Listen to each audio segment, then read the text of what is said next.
Everybody, welcome to another Break the Rules stream. It is a great pleasure to be here with you. We are not on the radio right now, but what we are is we are in a place of friendship and beauty and truth and courage and destiny. That is what we are all about. Break the Rules is about breaking the barriers of fear and uniting people together for the mission of improving oneself, improving one's family, and figuring out what all this craziness is about that we are in right now, including who we are.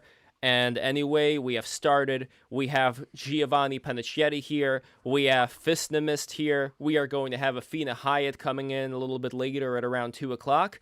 And Gio, you've been keeping tabs on the man lately. You've been keeping tabs Yes. on Trump. And you Well, also have something to say about Twitter as well. So I'm which one? still confused over how exactly the Republicans are losing the House and Senate. But I am watching while we're broadcasting the Trump speech. But I just wanted to say I'm browsing through Twitter while I'm listening, and I've seen it at least, I would say, a good 5 to 6 times.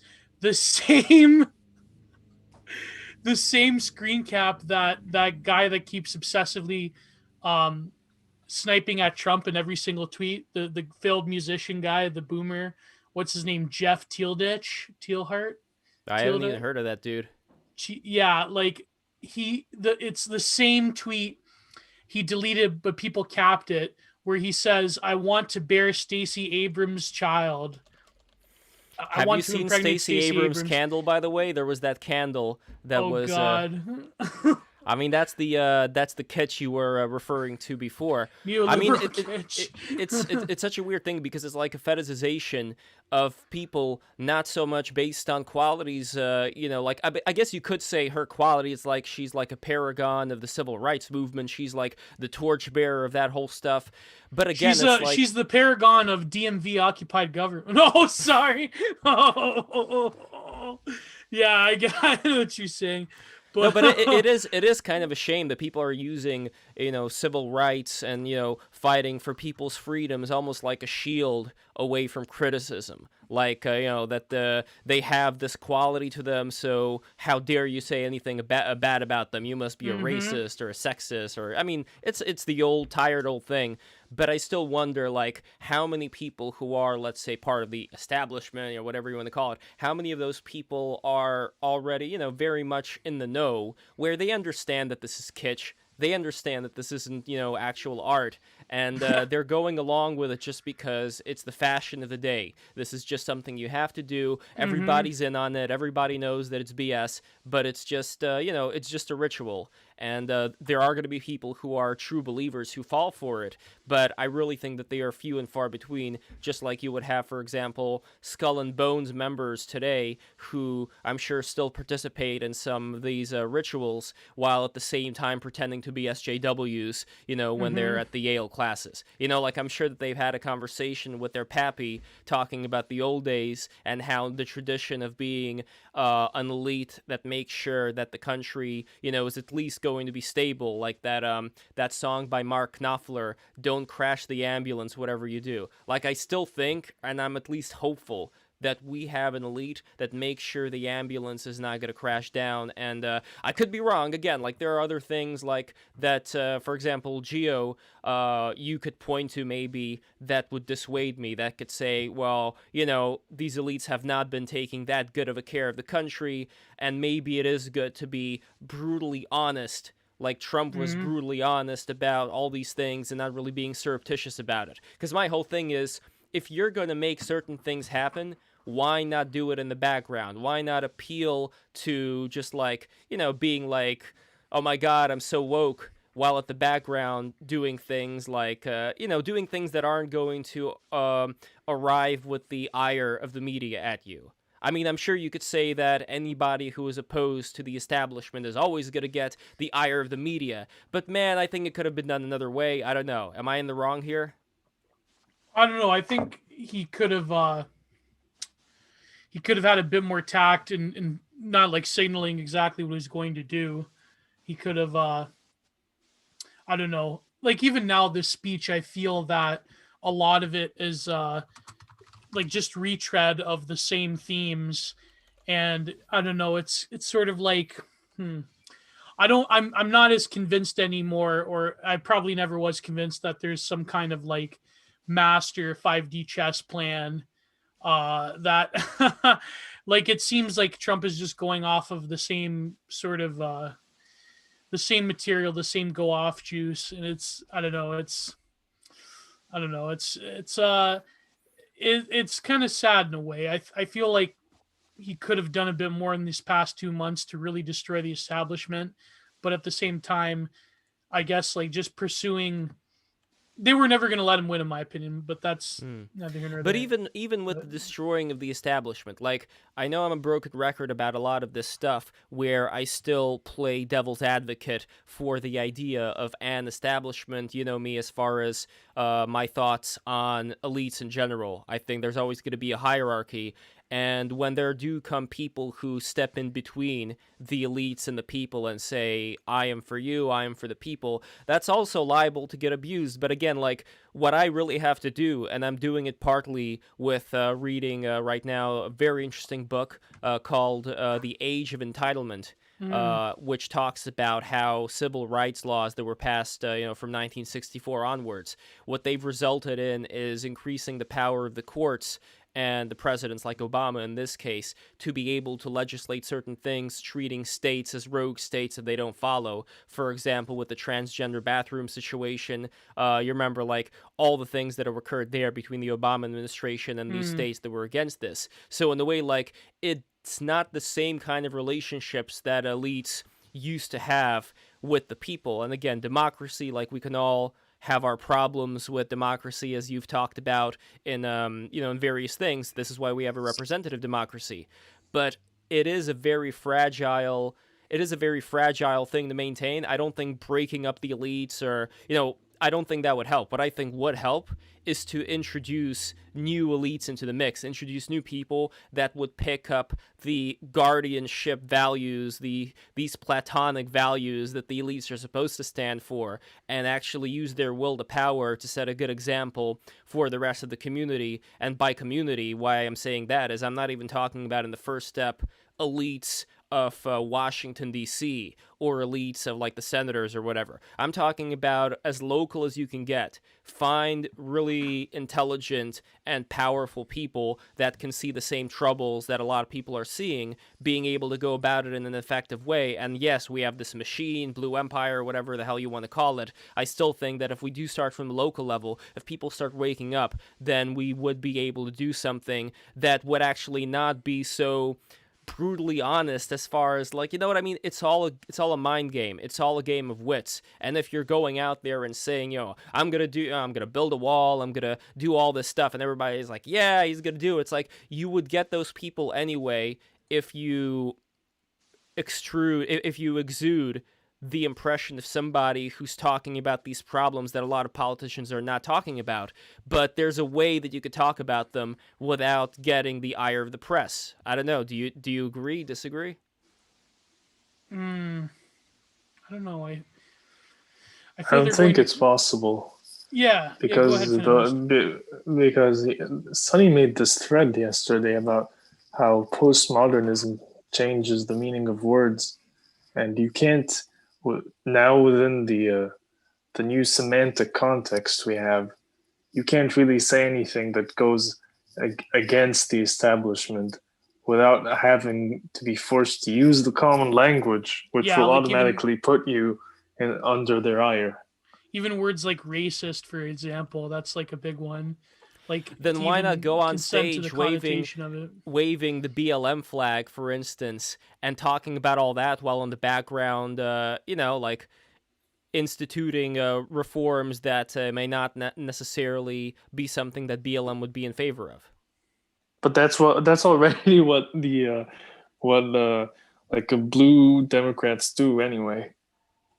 That's Well, already what the establishment that's the does. interesting thing. I mean, when it comes to that, and look, I am someone who is all for prison reform when it comes to, this very horrible system that we have where it seems like prisons exist for the sake of bringing people in there like a cartel, keeping them in, letting them out, and then bringing them back in again. Like it's just like a doctor and people who eat Burger King a lot. There is a mutually beneficial relationship to to having somebody who is dependent on you, dependent on the system. So with prisons, I think that this could be done in a way better way. So I am definitely for prison reform. At the same time, this idea of defunding the police, bringing in more of these craptastical social workers into the mix, and turning New York City into a shanty town, as Jules Hamilton was pointing out on Twitter yesterday. That is not the way of going about it either. Yet if you're going to start talking about, there are these people who are raping and yada yada yada,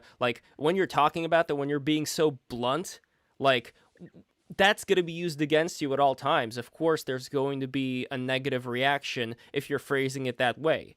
But if you phrase it in the least offensive possible way, sure, people could say, oh, this person's dog whistling and yada, yada, yada. But at the same time, it's not going to be as juicy as, let's say, crack-filled of a news item, because I don't remember who was talking about it, but they were comparing the Koch brothers to people who were watching them and being antagonistic towards the neocons and the Kochs, like they were drinking beer. And now with Trump, these past 4 years, it's been like the beer has been replaced by crack cocaine, and people are just on this high of being part of the hashtag resistance. And it's if you were not being given these juicy bits for you to feel like you're a real revolutionary standing up against Orange Hitler, then sure, maybe people can add some stuff, into the mix for you to chew on. But compared to that fine grain cocaine that you were taking earlier, this would be like going back to beer again. Maybe even going back to diet soda or something. So I don't know. Well, yeah, that's the essence of. I'm actually just reading Sonny's thread, and it's true. I think you have to look at it. He says it in such a way that you really can't go back. Let me just read a bit of it. He says, "You must learn to debate. You must learn to abandon rational debate. You must understand arguing and debating as a spectacle. You were not tasked with the intention of proving your opponent wrong. You were tasked with laughing at them and having fun. You do not win by being a stick-up ass McGee. It does not work. You win by having fun. You win by aggressively pushing your cosmology. You win by arguing with not with facts and logic, but with charisma, brute force, unorthodoxy." So basically, I think what Trump has unleashed is there's this great tweet that I included in my essay. By the way, shout out to Bill Marchant, and it's coming this Friday.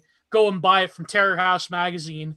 The book, what is it called? After Winning Bigly, the reality after Trump. It's mostly a collection of short stories and poems, but I think I'm one of the only people doing an essay, and I talk about the art world and Trump. And basically, Sonny comes to the same conclusions I have, which is that you have to look at things, because we live in post-modernity, you have to look at things as a reintroduction of sort of not just performance art, but the mysticism that comes around performance art, the prostitution that comes around performance art, the absolute depravity and wonder of it. And so Trump is in a way, he is unleashing this force, and the whole Ben Shapiro, debating facts and logic bullshit is gone. That's done. That's a dead signifier. And the new way is through a type of artistry, is through a spectacle, because we live in the age of the spectacle, and therefore we have to just ride with it. We have to ride the tiger. That's truly what Ride the Tiger is. It's not this fucking it's not oh, well, if they just not these conservative pundits, well, the problem with Trump is that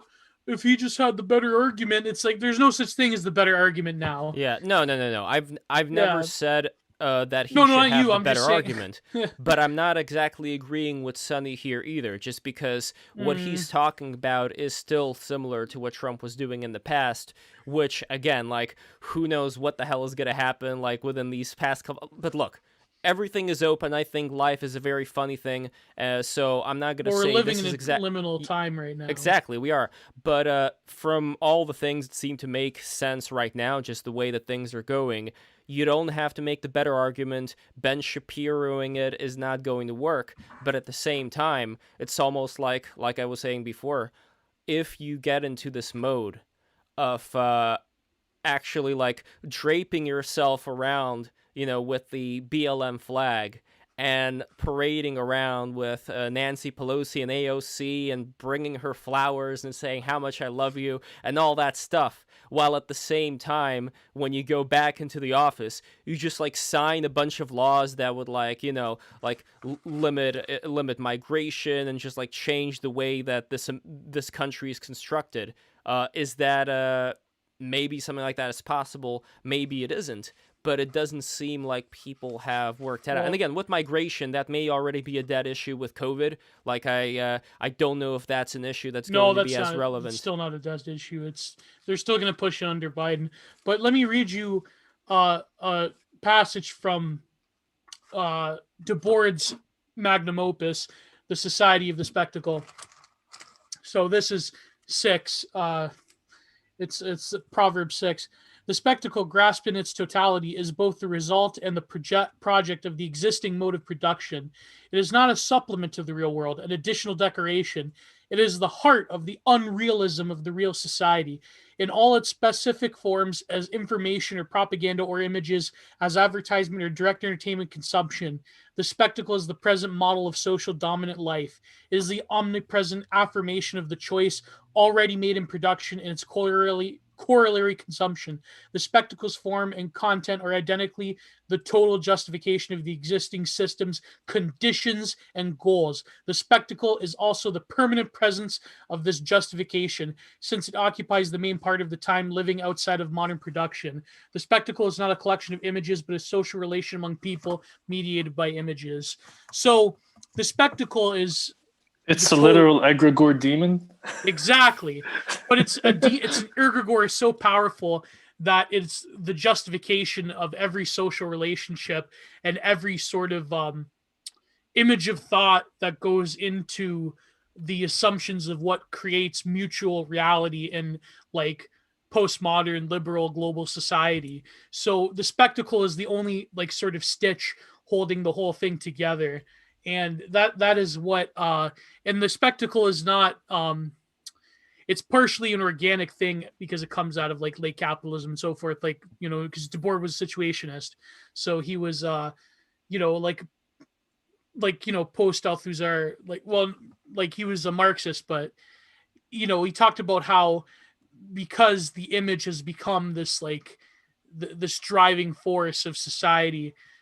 Trump, and again, this is why Sonny's thread is so similar to my essay in Bill Marchand's book, because I talk about how Trump is like the mono image spectacle of the last 4 years, and what's going to happen when he sort of exits the stage, and what's going to happen in society.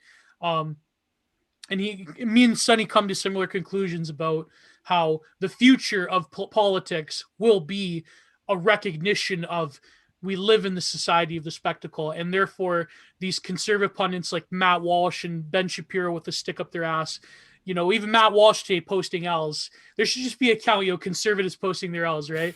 But run by a right-wing reactionary, not like some, not like fucking the tweets of God guy. But you know what I mean? Well, by the way, speaking of women posting their L's, I think we're going to have MK Ultra money coming in here as well a bit later. But yeah, so Sonny said in this one point, he said, let's see. So there are words and concepts where your average person only on the well above median average know through pop culture. Their entire understanding of these words is not through etymology or historical prescience, just their own little world. And they believe this is correct. So the status quo is one, postmodernity is one. There is no rational argument for modernism.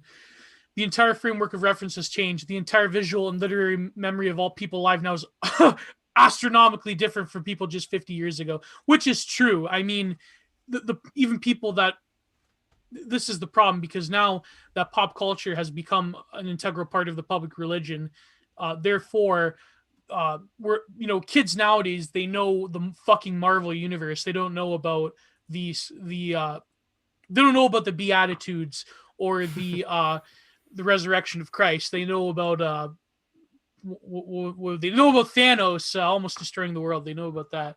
So that's this is the thing, and there's a lot of potentiality in this, and I guess that's what Sonny is saying, is that you don't you don't like black pill over it, but you have to embrace it in some ways.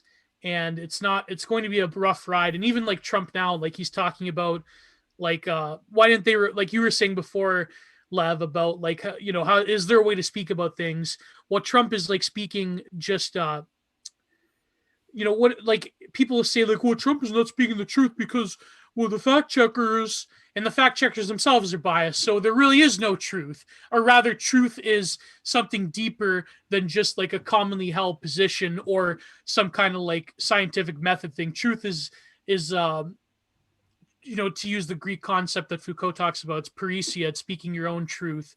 It's truthful speech. And Trump right now, he's going up there, he's talking about Hunter Biden. He's like, how come they didn't report about Hunter Biden and stuff like that? And it's really it's indicative of our time. And I think politics, if people think that Joe Biden and well, not Joe Biden, Kamala Harris, let's be honest, because he's going to be gone soon.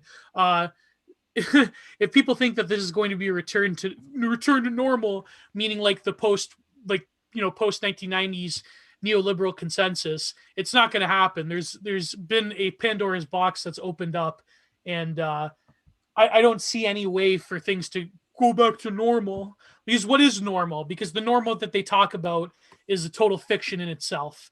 So we have warring forms of fiction. So when has it not been a fiction? That's number one. Maybe there were times when it hasn't been as much of a fiction to a certain extent.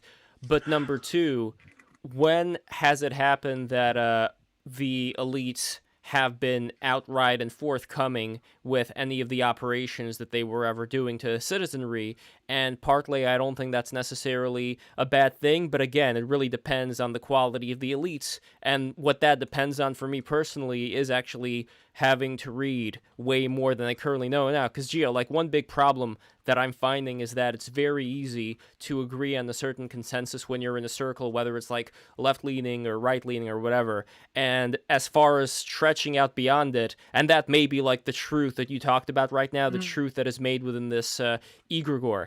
But to go beyond it and to say, you know what, I'm going to read the books of the enemy of the opposition or whatever, or I'm going to try to read a lot more history beyond the things that I already know, that can help cement something, I think, more nuanced and something stronger, just because, like, there are realities out there as far as geopolitics. There still are, like, for example, if you as, a citizen voted against, like, a certain war, let's say, then great, no war, we save a lot of money, but what ripples is that going to have in the future? And it's an incredibly difficult thing to even talk about, because if you're talking about it, then you sound like a neocon hawk, or saying, oh, you're in support of this war, and yada, yada, yada. But again, it's like, we have to look at these things and say, as far as we can tell, what is a potential problem that's going to occur if we don't do A, B, and C? And people don't even have these arguments anymore. Like, a lot of it is, again, just based on emotion and just based on, the friend-enemy distinction. And that's why, until I get more information personally, it is incredibly difficult for me to even have a statement to make here about what is the right path forward. I mean, that's the really difficult thing, I think, for everyone. Like, how do you do that? Because you can take, I don't know, a book by Paul Gottfried, for instance, where he's writing against, America and the warmongering and all that, and talks about Iran and Israel. But that is one perspective that has to be balanced out with a different one, incorporating certain things that Mr. Gottfried may not have paid as much attention to. And again, even saying all this, I feel a slight chill in that I am separating myself a bit from the egregore that happens to already have all its ducks in a row and know that, of course, it's bad that America has these bases. Of course, it's bad that America's spending all this money on the military-industrial complex. To an extent, I think they're absolutely right, but there has to be more information that I have to bring into my Russian head in order to make a decision here. And like, what do we do? Because people have a certain amount of time in the day. People are spending time, online. People are talking to each other on Twitter. What do we do? How do we get out of this?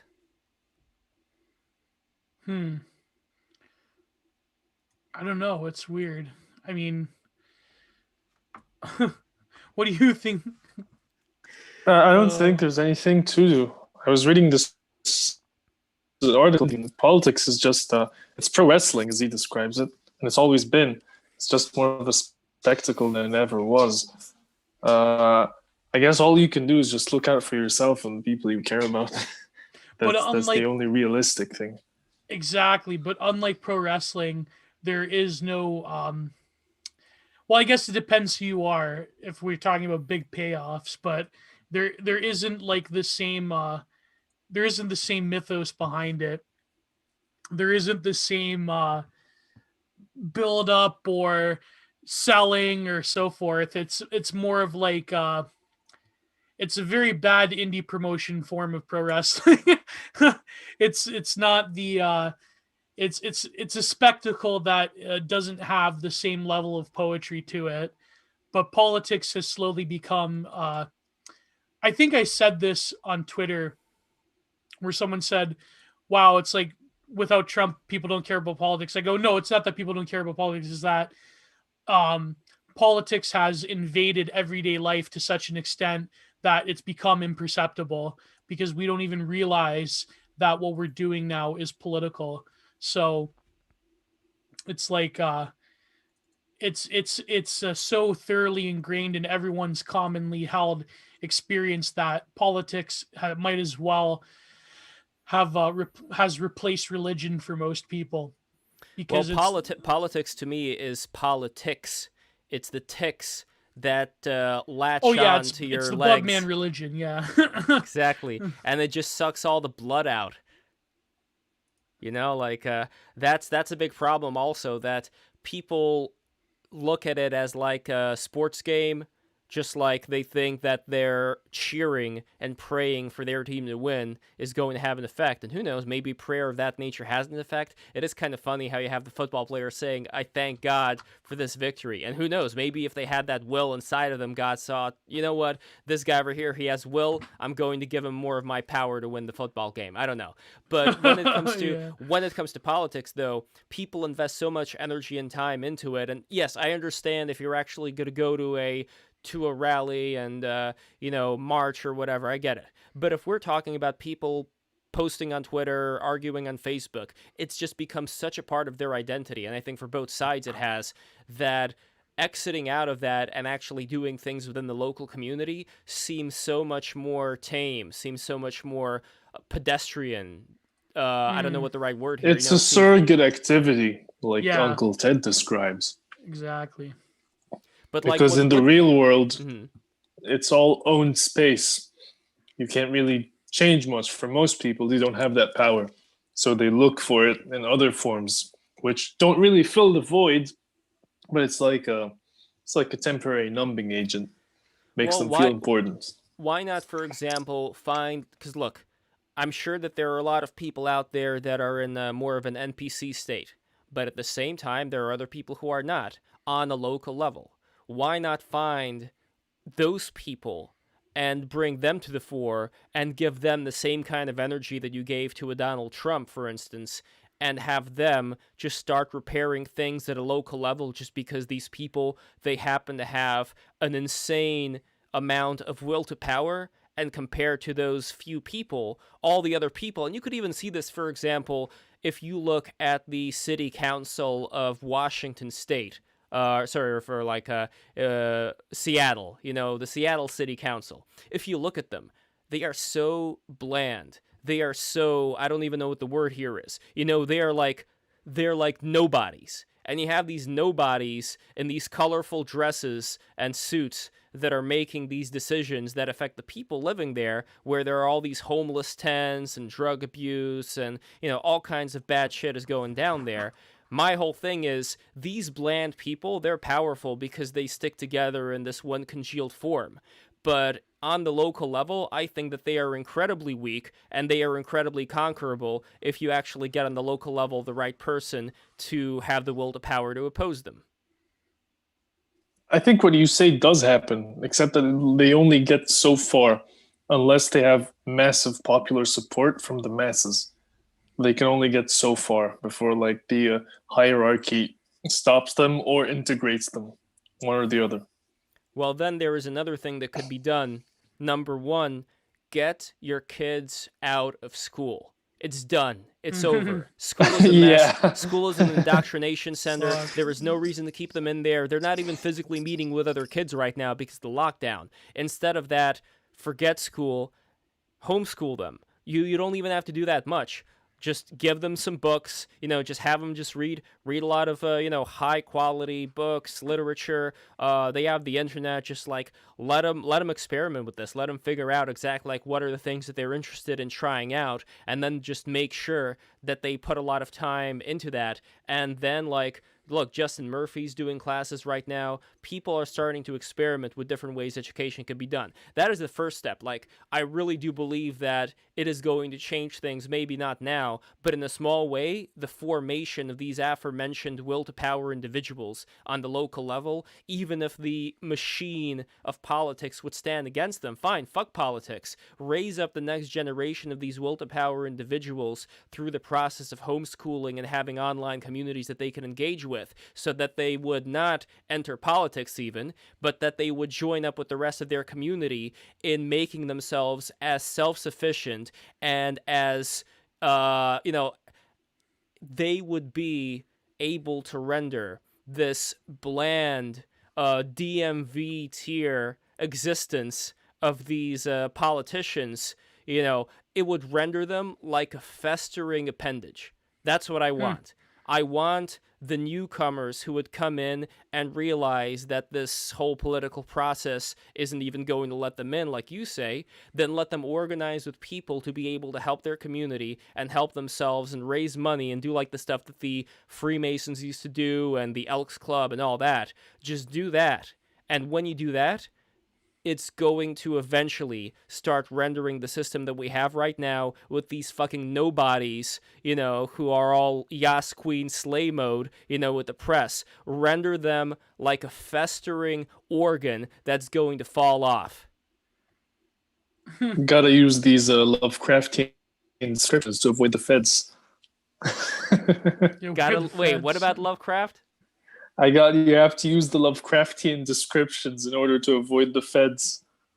Yes. Well, no, I think I don't even think that these were Lovecraftian descriptions that I was talking about. Like, these are, unless you're saying that I was not using the Lovecraftian descriptions, because I think talking about politicians as a festering organ, I think that that's absolutely fine. I think body that is without good. Organs. Yeah, I No, think politicians it's a good are not analogy. bodies without organs. They are the most like organized, like territorialized people around.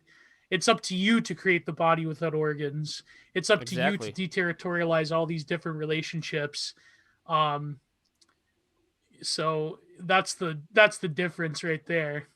Yeah.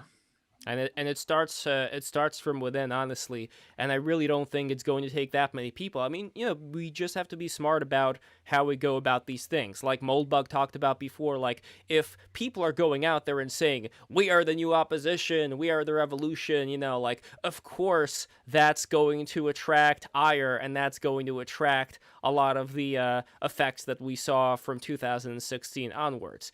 I say don't do that. If you care about the people in your community, if you want everybody to, have a good education, to be healthy, not to be dependent on the system that you're seeing a lot of problems with, then fine. Do it, but do it, do it in the quiet. Do it nice and quietly. Just meet up with your neighbors, meet up with your friends, help just raise money just to better your own community. Just start there. And if any politician tries to come in there, just ignore them. Pretend that they don't exist. Like, I would love to create a scenario where the only people that a lot of these politicians are going to be talking to are going to be AI bots. Just overwhelm them with the AI bots to get their attention, to pretend like they're still relevant, and just leave them be with those AI bots. Meanwhile, the actual real people of the world are going to start, from the ground up, recreating the kind of systems that I think used to exist, and everybody had these systems, the Irish, the Italians, the Jews. These are systems that enabled people who did not have that much to be able to organize together. And sure, you could say that these systems are being utilized today with politics, but again, politics is such a toxic environment, as we all know, and it's going to get more toxic as time goes by with all the victim groups and all that. So no, fuck politics. There is another way to do it. And you could say, well, isn't that other way to do it also politics? There's no Kinda. political solution. Take that what you will. For some reason, I just remember when you mentioned the Irish, I remember that small meme video with the like a 52% of NYPD police officers are Irish, and and it was a big joke because it was that guy who was like, I know who's behind all the stuff in the politics and stuff, and he was like, it's the Jews. And and then the Irish guy just wipes some sweat off his forehead because Thank God. it's actually. It's funny because we can make fun of the Irish real fine without getting banned. Yeah, Tim Dillon makes fun of the Irish all the time. But I was actually it's like how watching DSA recently, types in New York, they'll make fun of us Italians to like this to slip around so they like don't have to appear to be racist. So they'll make fun of Italians. And people were asking, by the way, where is Afina? Afina, she is coming at 2 p.m., so don't miss that. She is coming in, and once again, for all the new people who are joining here, don't forget to subscribe to Break the Rules. We are going to keep growing, whether it's Trump, whether it's Biden, whether it's whatever. We are going to keep growing and keep assembling these people. And here's the thing, like I said before, Buff was talking about Lev's dissident tactics. The whole idea here is that I don't want anything that people build up to be any kind of, threat to the powers that be. Let the powers that be do whatever they want. Let them have a good time. Meanwhile, people who actually care about their own community can start strengthening it. That's the only thing that I'm saying here. I think the problem, though, is the problem is the analysis of politics is pretty much everything nowadays, and that's the problem.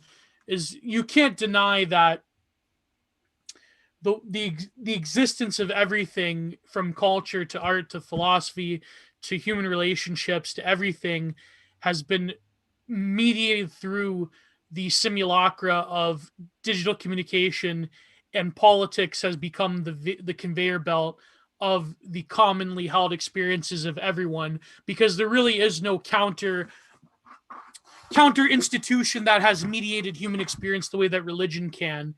Now it's just politics.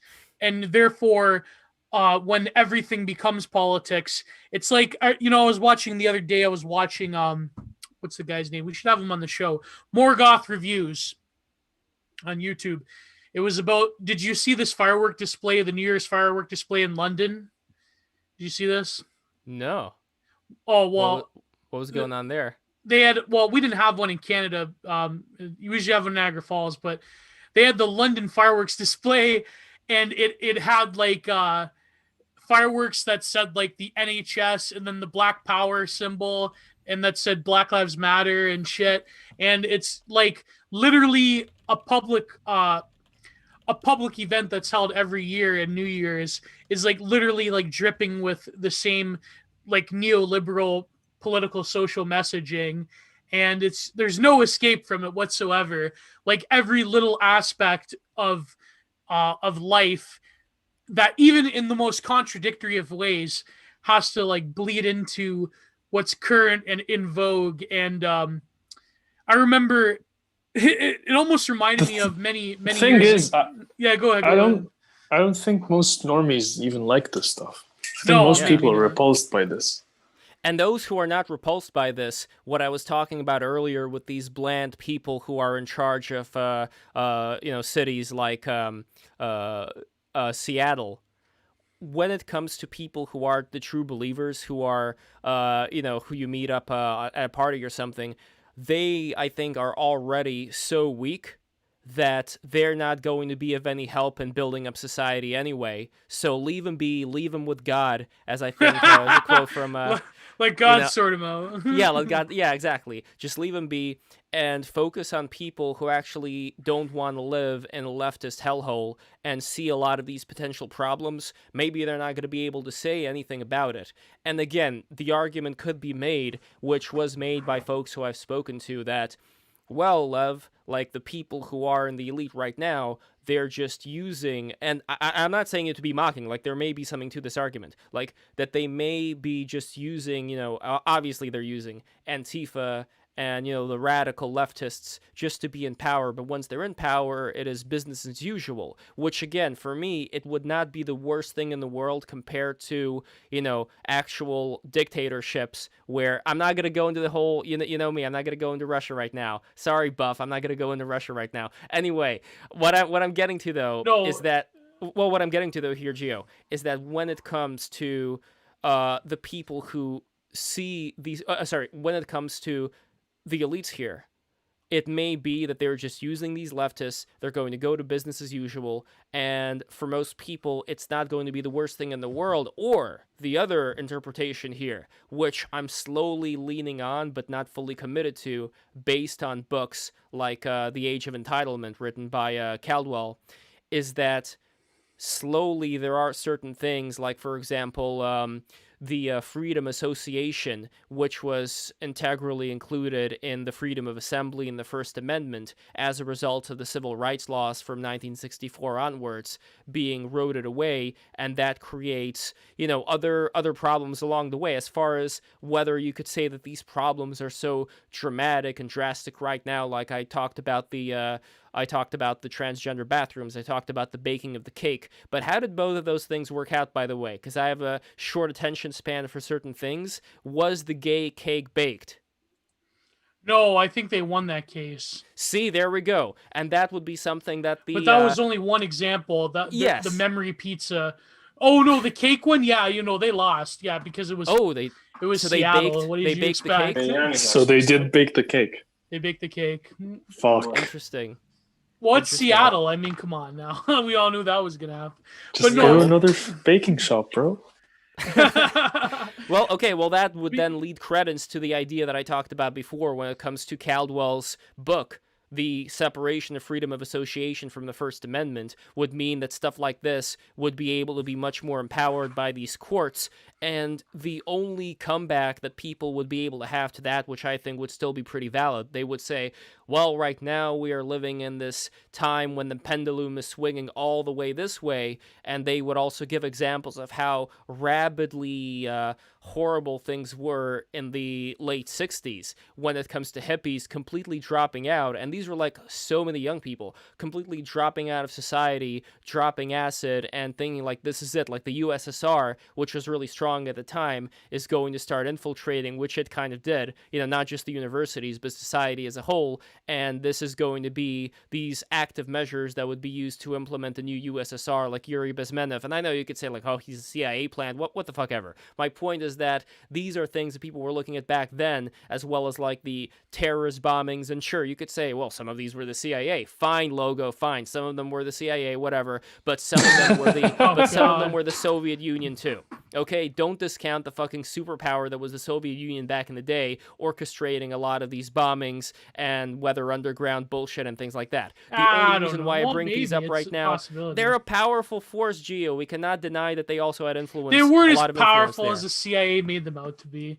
Oh, Russia, Russia was pretty much internally weak by the 70s. Sorry. It depends on where they spent their money. Because I had a conversation with Joel Davis about this, and I don't think he was correct. Because he was talking about how, well, it was because of like these Star Wars programs and whatever, like the Soviet Union was so weak that it was not able to feed its own citizens. Bullshit. The Soviet Union was able to provide the best of caviar, the best of like whatever you name it, to the people who actually counted in that system, which was the Politburo and their friends. They had a lot of resources and a lot of wealth, but they were not able to distribute it in the right way because of the kind of system that they had. By the way, shout out to Joel Davis. He recently had an excellent interview with John David Ebert, And it would be, in Lev, if you could contact Joel about John, it'd be a fucking dream come true of mine to talk to John David Ebert finally. But no, yeah, Lev, I think a good point. Phenami, you made a great point about most normies don't care. One example, I'll never forget this the rest of my life. I'll never forget this. I was, Lev, you there? I'm there. I'm just grabbing water. Okay. I hear you. I still hear you. I was, must have been, I want to say almost 15, 20 years ago. Has it been 20 years? Yeah, almost like 15, 20 years ago. This was when I first started high school. Wait, I started 2008, I think. How long has it been since 2008? That's like 12 years. No, not 2008. I started uni in 2011. Must have been like 2007, 2006. Was it 2006? 2007? It was somewhere around there, like 2008, 2007, when I started high school. And this was the orientation before, and it was the same high school my old man went to too. So not to dox myself, but it was orientation where you go into the cafeteria and like everyone's of that grade. And my high school, my elementary school was the biggest contributor of that year. We had like 5 classes of kids. So because I went to an all Catholic school, not that it's very Catholic in Canada, but the relevance is we go to the cafeteria and they, you know how like in high schools they have like on the walls like some like class does a project where it's like you put quotes up and shit. Well, yeah.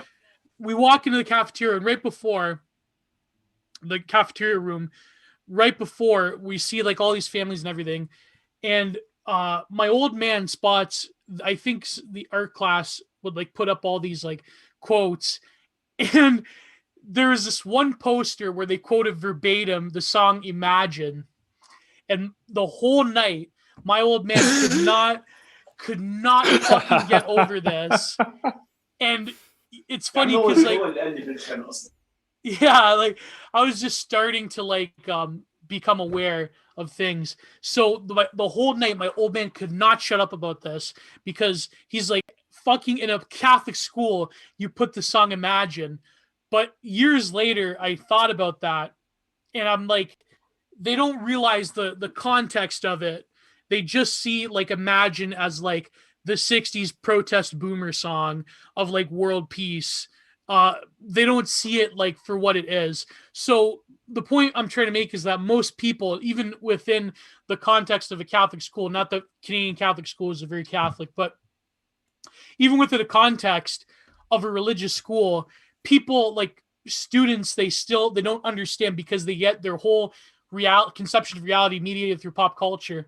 They don't understand that the lyrics of Imagine is like the most antithetical thing to not just Catholicism, but Christianity and to any sort of Christian worldview. It is the absolute opposite of all of that. It is pure nihilism. It's the opposite to any sort of theistic religion in general. Yeah, exactly. Yeah.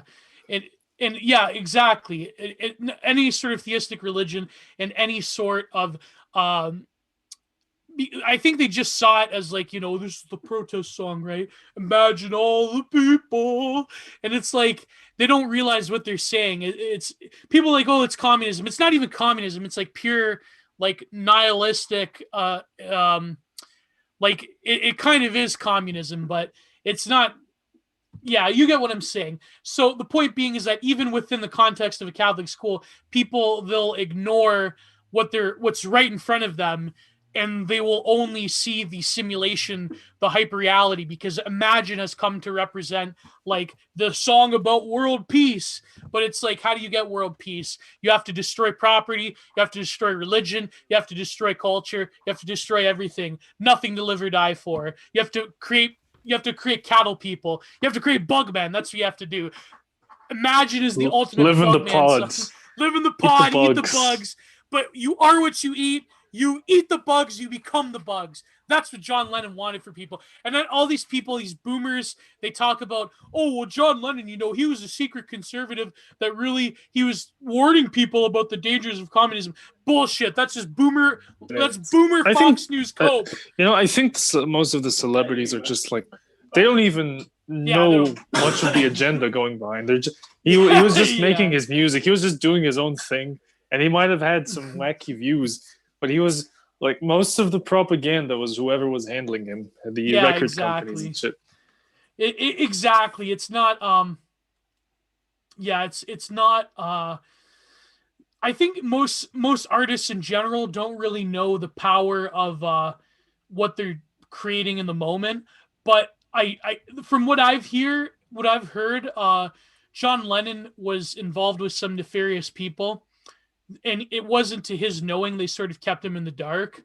And for example, a lot of 60s musicians, they all gravitated towards this German psychedelic cult, like Peter Green, for instance. And by the way, there is no R.I.P. Rest in peace, Peter Green. There is no such thing as Fleetwood Mac without Peter Green. I'm sorry. Fuck you, Stevie Nicks. Peter Green.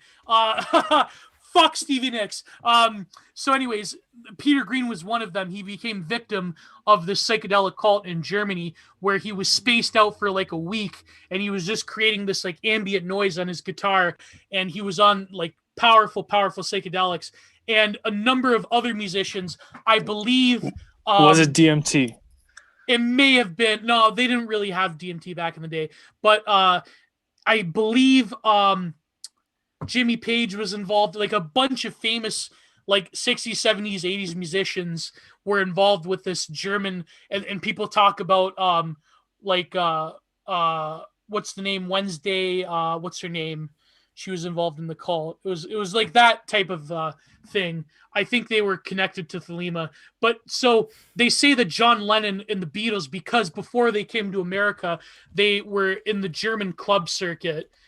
Where they would do like crazy things like light condoms on fire on stage and eat chicken and stuff. And so they theorized that John Lennon basically was involved in some occultic rituals in Germany in this same cult.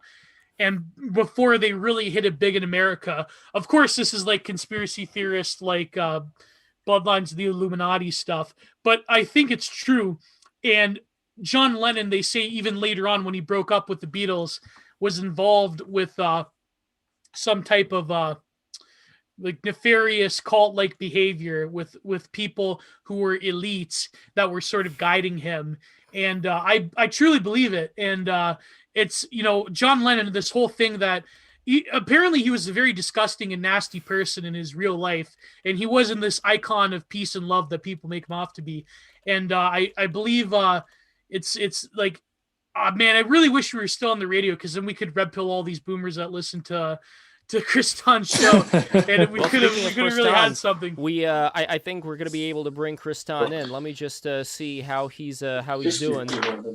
He is at the rally right now, so it may be an interesting thing for us to take a look at that. So let me get in touch with Kriston right now and see what's up. And once again, for all the new people who are watching, don't forget to subscribe to Break the Rules. We want to make it happen. We want to grow this thing, and we also want to make sure that we start aligning with people who do see the writing of the wall of this, glorification of what's the right word here? Glorification of I think Tim Dillon put it best, and I'm trying to remember the word, glorification of mediocrity. That's it, glorification of mediocrity. And we are anything but mediocre over here on Break the Rules. We are breaking new ground, and we are growing stronger thanks to your help. Don't forget to go to patreon.com/breaktherules. For $20, you are going to get a beautiful magnet, and here, for the first time ever, Gio, you are actually going to see it on the screen right now, and so are you, Finimista, because you have that little screen now. So here you go. Patreon. Well, this is the Patreon banner. This is not what I wanted to show. Let me go up here and find the magnets. Here we go. Here's the magnets. Look at these magnets, ladies and gentlemen. Hold on. Do you see the magnets? Are they on the screen? We're not seeing it, Lev. No, you are not seeing it. For some reason, that did not work. Let me go to instead to here, magnets.jpg. There we go. There we go. Yeah, they're visible now. So what do you think, Gio? This is the first time that you've seen these magnets live. Can you give me your impression of them? Oh, they're great. They're not the first time I've peeked in the Discord, the chat, but no, yeah, they're great. I like the mahogany one and the maple one really good, really well. Really, I like it really good. That's like some fucking porno dialogue right there. The mahogany one sort of looks like the Ohm symbol. Yeah, a little bit. I mean, Yeah, your it does. father could carve the Om symbol. Absolutely. And over here we have, let's see if this works. Why are the videos not working? Gio, I swear to God, I want to get these videos on here because I'm trying to play the Patreon print right Yeah. now. For some reason, it's not working. I have no idea why. So let me check on that. But what else are they getting for $50? Well, for $30, they're getting your beautiful Patreon prints. And for $50, they are going to get magnets that are also custom, and every year Fucking they're magnets. How do they work? how do they work exactly? Well, they're gonna get the custom magnets, and Look they at are also By the way, look at what Buff said in the chat. Asian Buff say wife in the chat? beat his Asian wife said the N word. Lord. Is he our guy? I don't know. Maybe Lennon is our guy. Here's the prints. Look, it's in action here. You see that? Oh yeah, there we go. There we go. That's how the Boom. sausage. That's how the sausage is packed. That's how the that's how the fudge is packed. Let's put it that That's way. how the fudge is packed. Exactly. There you and go. That's what you get for $30. For $50, you get a custom magnet, whatever the hell you You get want. all of and that you also plus get a custom magnet. and plus your your drawing, your Bob painting. Ross, your Bob Ross style Bob Ross painting. paintings. Yes. And you also get Jules' Warhammer 40K That's right. figure the that he beautiful paints himself. or as I like to call it. How did I call it last time, Gio? 40 hammer. What? I forget.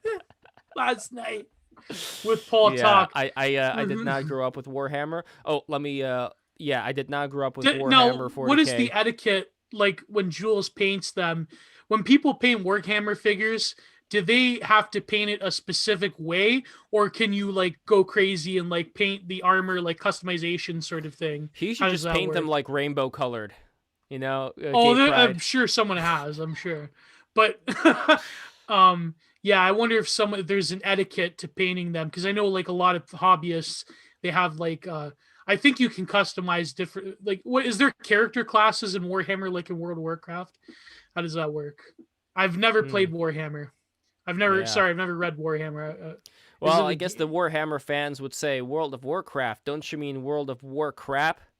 War crap, yeah. Yeah. Is there some sort of like fandom competition going on there? I don't know about that. Is there? I'm sure there has to Maybe. be. I don't think any of us is involved in any of these communities. So, well, No, those because are all just coming I up think with we stuff. also see. I think we see the writing of the wall. I mean, so many people have already talked about this, but here, let me move Finsimus to the side here. This will look better. So many people have talked about how you have these fandoms that start out. Oh, and look at that. Jules is showing off his beautiful painted over here. You guys see it in the chat. Look at that. Look at that beautiful looking whatever that is.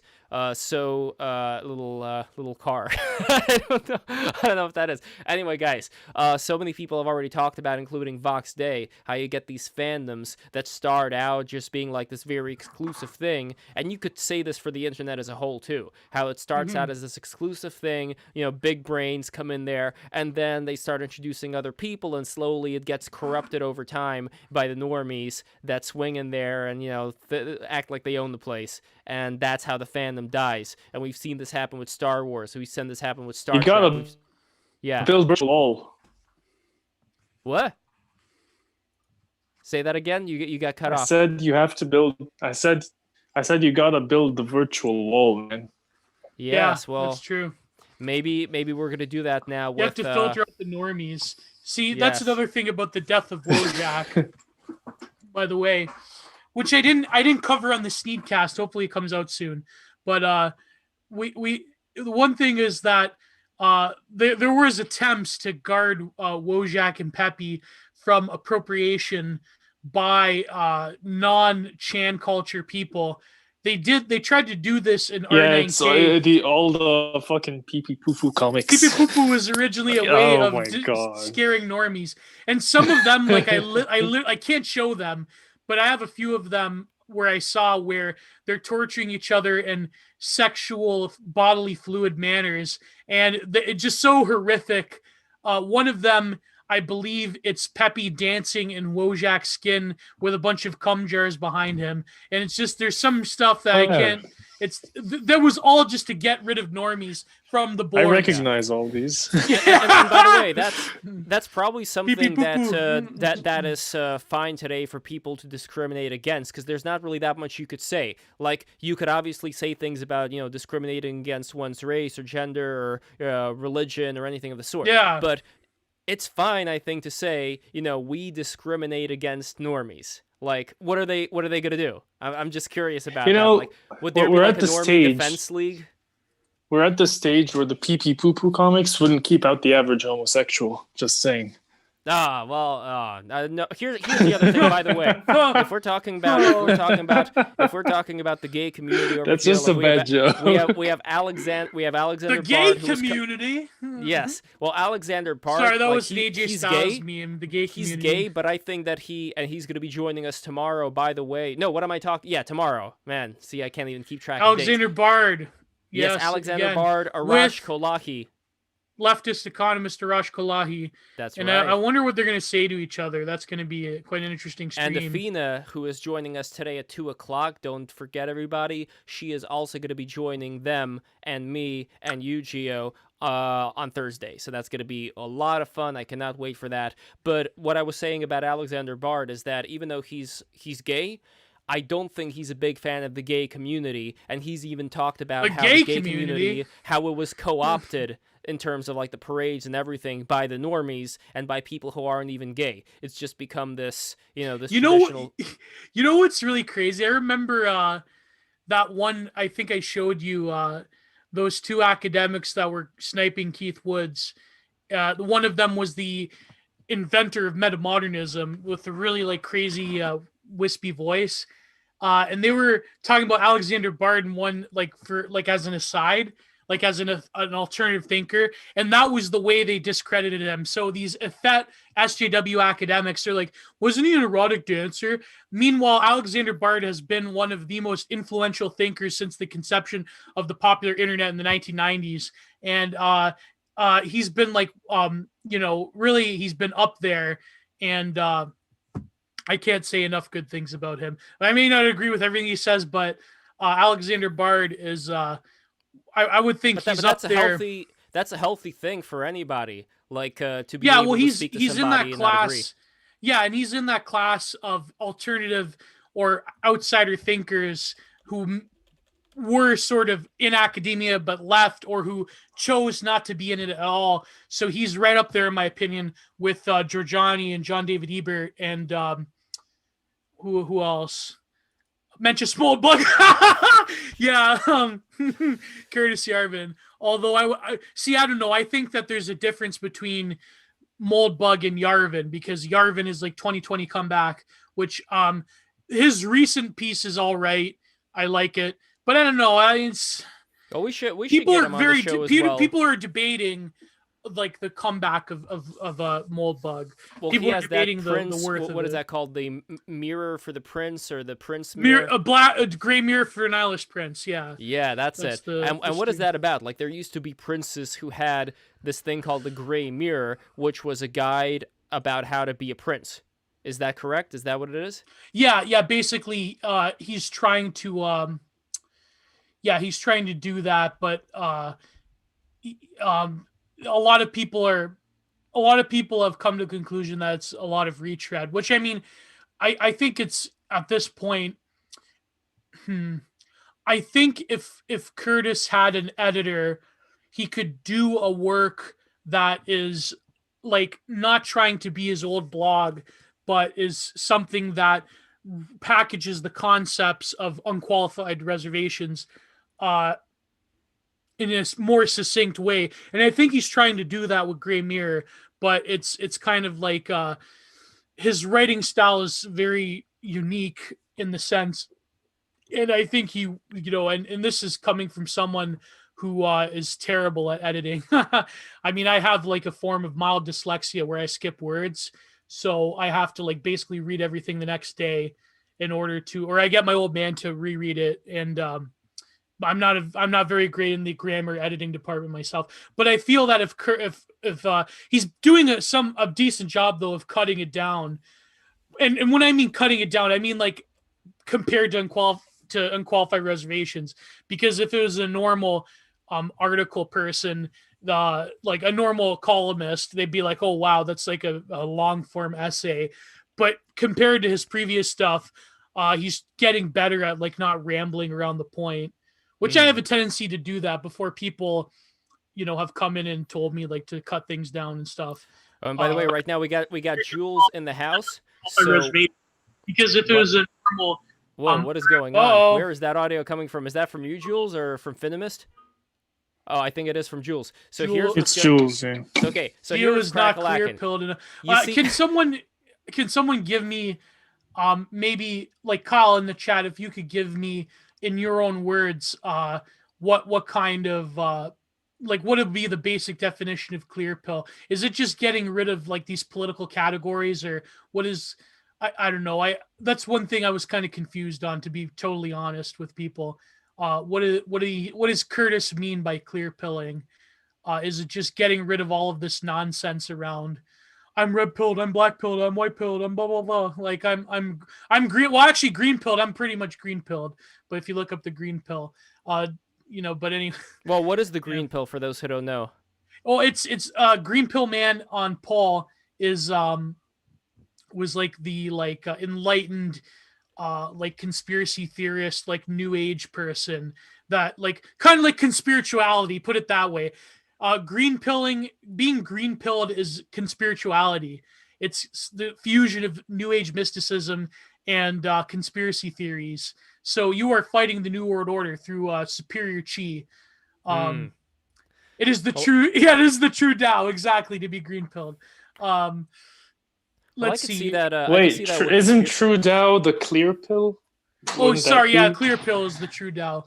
I thought you said the Trudeau. Isn't Trudeau the clear pill? No, oh god, no. Yes, well, maybe he's clear pill in that he has no he has no beliefs of his own besides what the neoliberal order wants him to believe. So clear pill, let's see, it's clear pill equals detachment. Yes, it's literally just non-ideology. But I don't know. I disagree with Curtis's formalism. I don't agree with, like, let's face it, the autistic programmer type of like society is a problem, and we just need rather problems in society can be easily fixed by like pure calculated rational management, like Gordon Ramsay coming in and like telling people that they're doing it wrong. Like, I don't know. I think Curtis, it's still I feel like Curtis's involvement with the tech world is kind of like a bias of his own by the way, his guys, own creation. I think I'm going to solve the hard problem, as they call that in physics. I think I'm going to solve the hard problem of having these Zoom calls in such a way that I maintain this great camera quality on myself while being able to have all the other windows open. If you've ever wondered how to do this, here we go. This is what I'm doing. I'm taking my window over here that we don't need to see, putting it all the way down in the bottom, and I have shrunken the zoom window, as you could see over here, and I am going to expand the zoom window now to hide the lowest monitor, because we don't need that lowest monitor. There we go. Now we got Jules, we got Al Fisnamia, and we have the great Giovanni Panicchetti on the chat. Everybody is visible. Visible. Everybody is visible. No. I'm hunting that wabbit. No, a helpful friend said Fibonacci the webcam. Fibonacci the webcams. There we go. Everybody is visible now. I am so happy about this. All I see in my infancy, red and yellow. La, la, la, la. There we go. I'm doing lateralis if people don't. Yeah. Excellent. So, Jules, how are you, my friend? What's up? Can you do What's it? crack-a-lackin'? Bro. Hey, I am doing some remote work right now. I'm helping out a client. So give me a second. I'm going to do that, and I'm right here. Excellent. Nice. And don't forget to put your social media in your name as well. So I thought you were going to say my social security for a second. I was like, yeah, I'll just put my social security right there. Wait, how can people, okay, like when you give out your social security, people can like hard dox you, obviously, but I think people, they can run sort of like scams or whatnot if they have your social security number. Lev has my social security number, so I feel wait, safe wait, about wait, that. wait. What are you talking about? Okay, we're not gonna talk about. We're not gonna talk. Don't. Okay. So No, anyway, but what they can yeah. do stuff with, like, can fuck with you if you have your social security number. I don't know how important. I think in America it's more important than Canada, but Canada we have other things like our health card number. Like people can rip you off, like not rip you off, but people can like have false identity stuff if they take your health card number. Did you guys ever see the movie Changing Lanes with Ben Affleck and Samuel L. Jackson? I fucking hated that movie. I think it's been. Did I see that one? Jules, what do you think of the squirrel in my background? I like it. What's this Nice new? squirrel. What's this new movie people are like talking about? Tenant or whatever? Is it, not new, but I don't know why people Kind keep of talking about sucks. it doesn't suck. People think this is like the greatest thing, but I mean, a couple of friends of mine went to watch it and they all said it sucks. So I don't watch any new movies anymore. I've seen recently Miller's Crossing by the Coen brothers. I've seen it many years ago. I didn't understand it. I saw it again. Brilliant movie. Do you guys know what I'm talking about? Miller's Crossing? Have I seen Miller's Crossing? So it's a movie by the Coen brothers about these two rival mafia gangs. I don't know if they're in Chicago or whatever, but it's like during the Roaring 20s.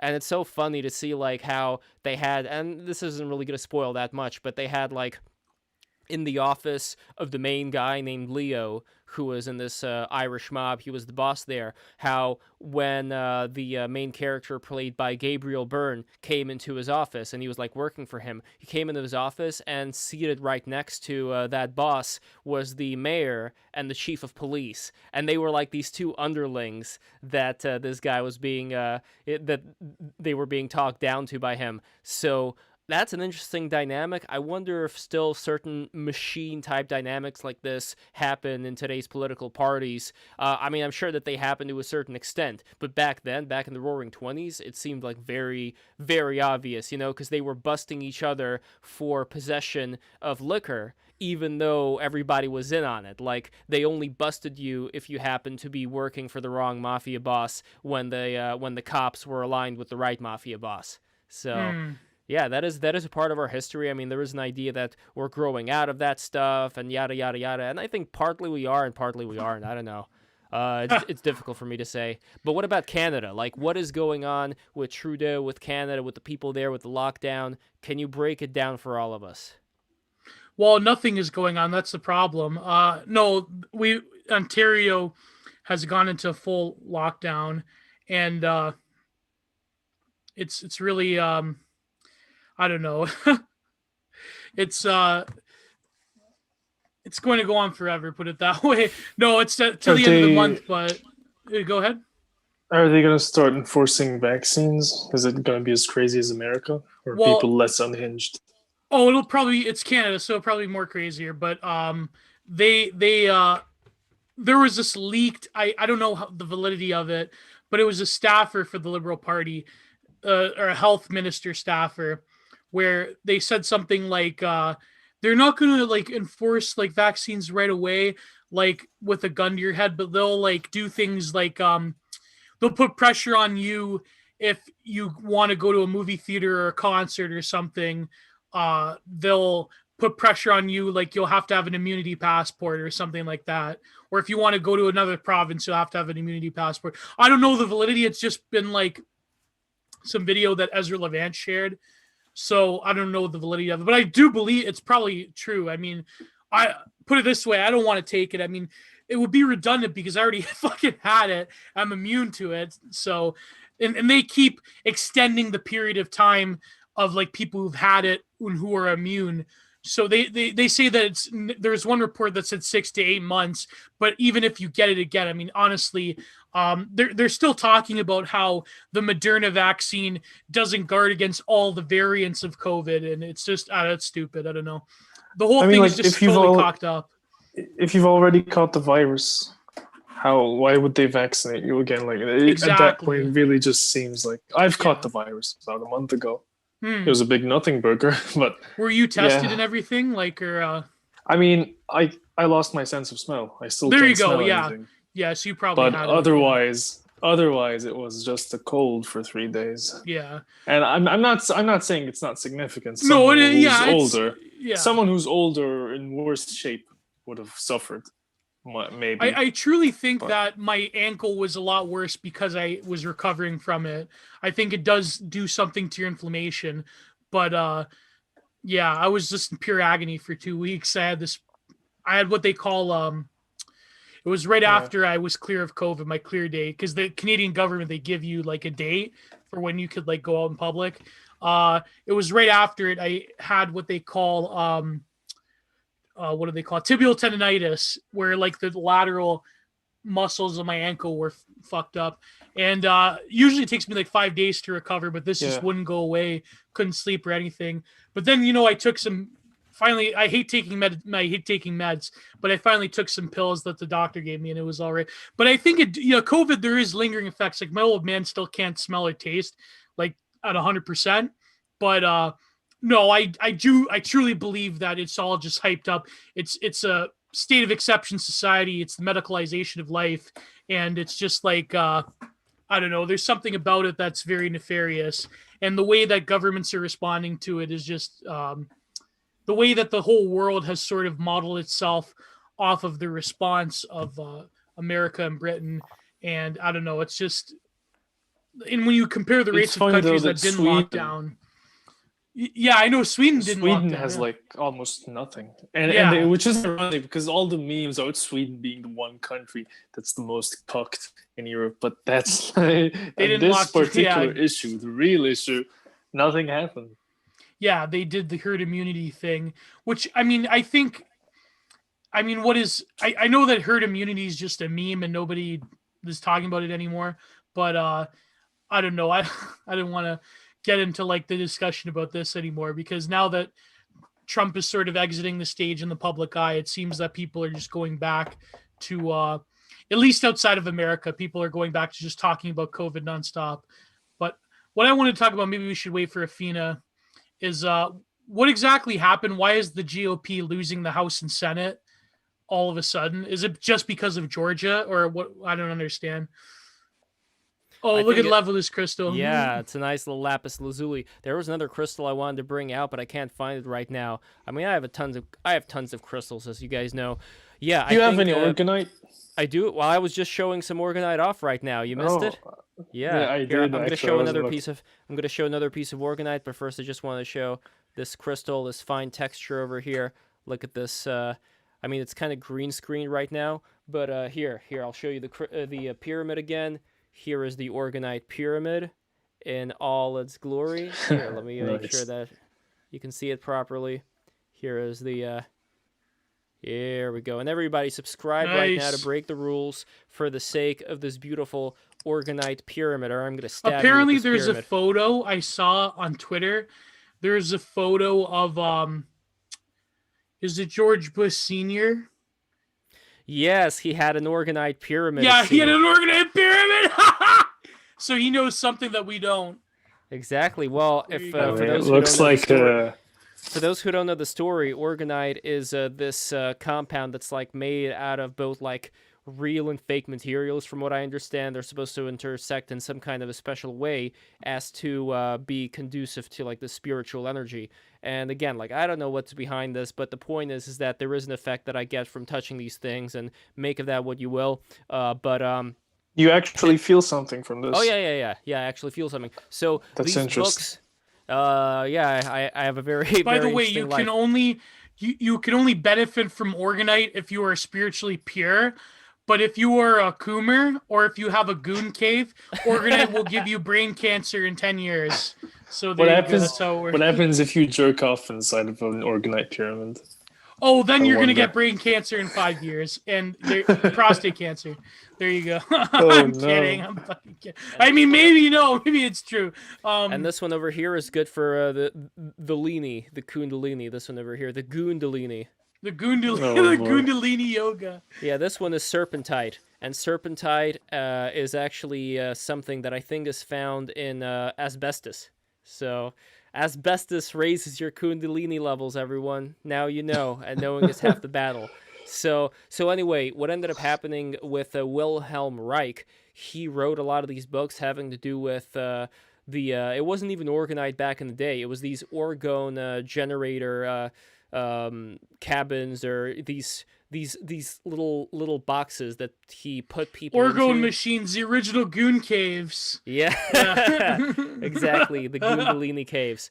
And so anyway, his books were burned by the FDA, and he was sentenced to a mental institution. And that was the end of poor Wilhelm Reich. I think he died in prison.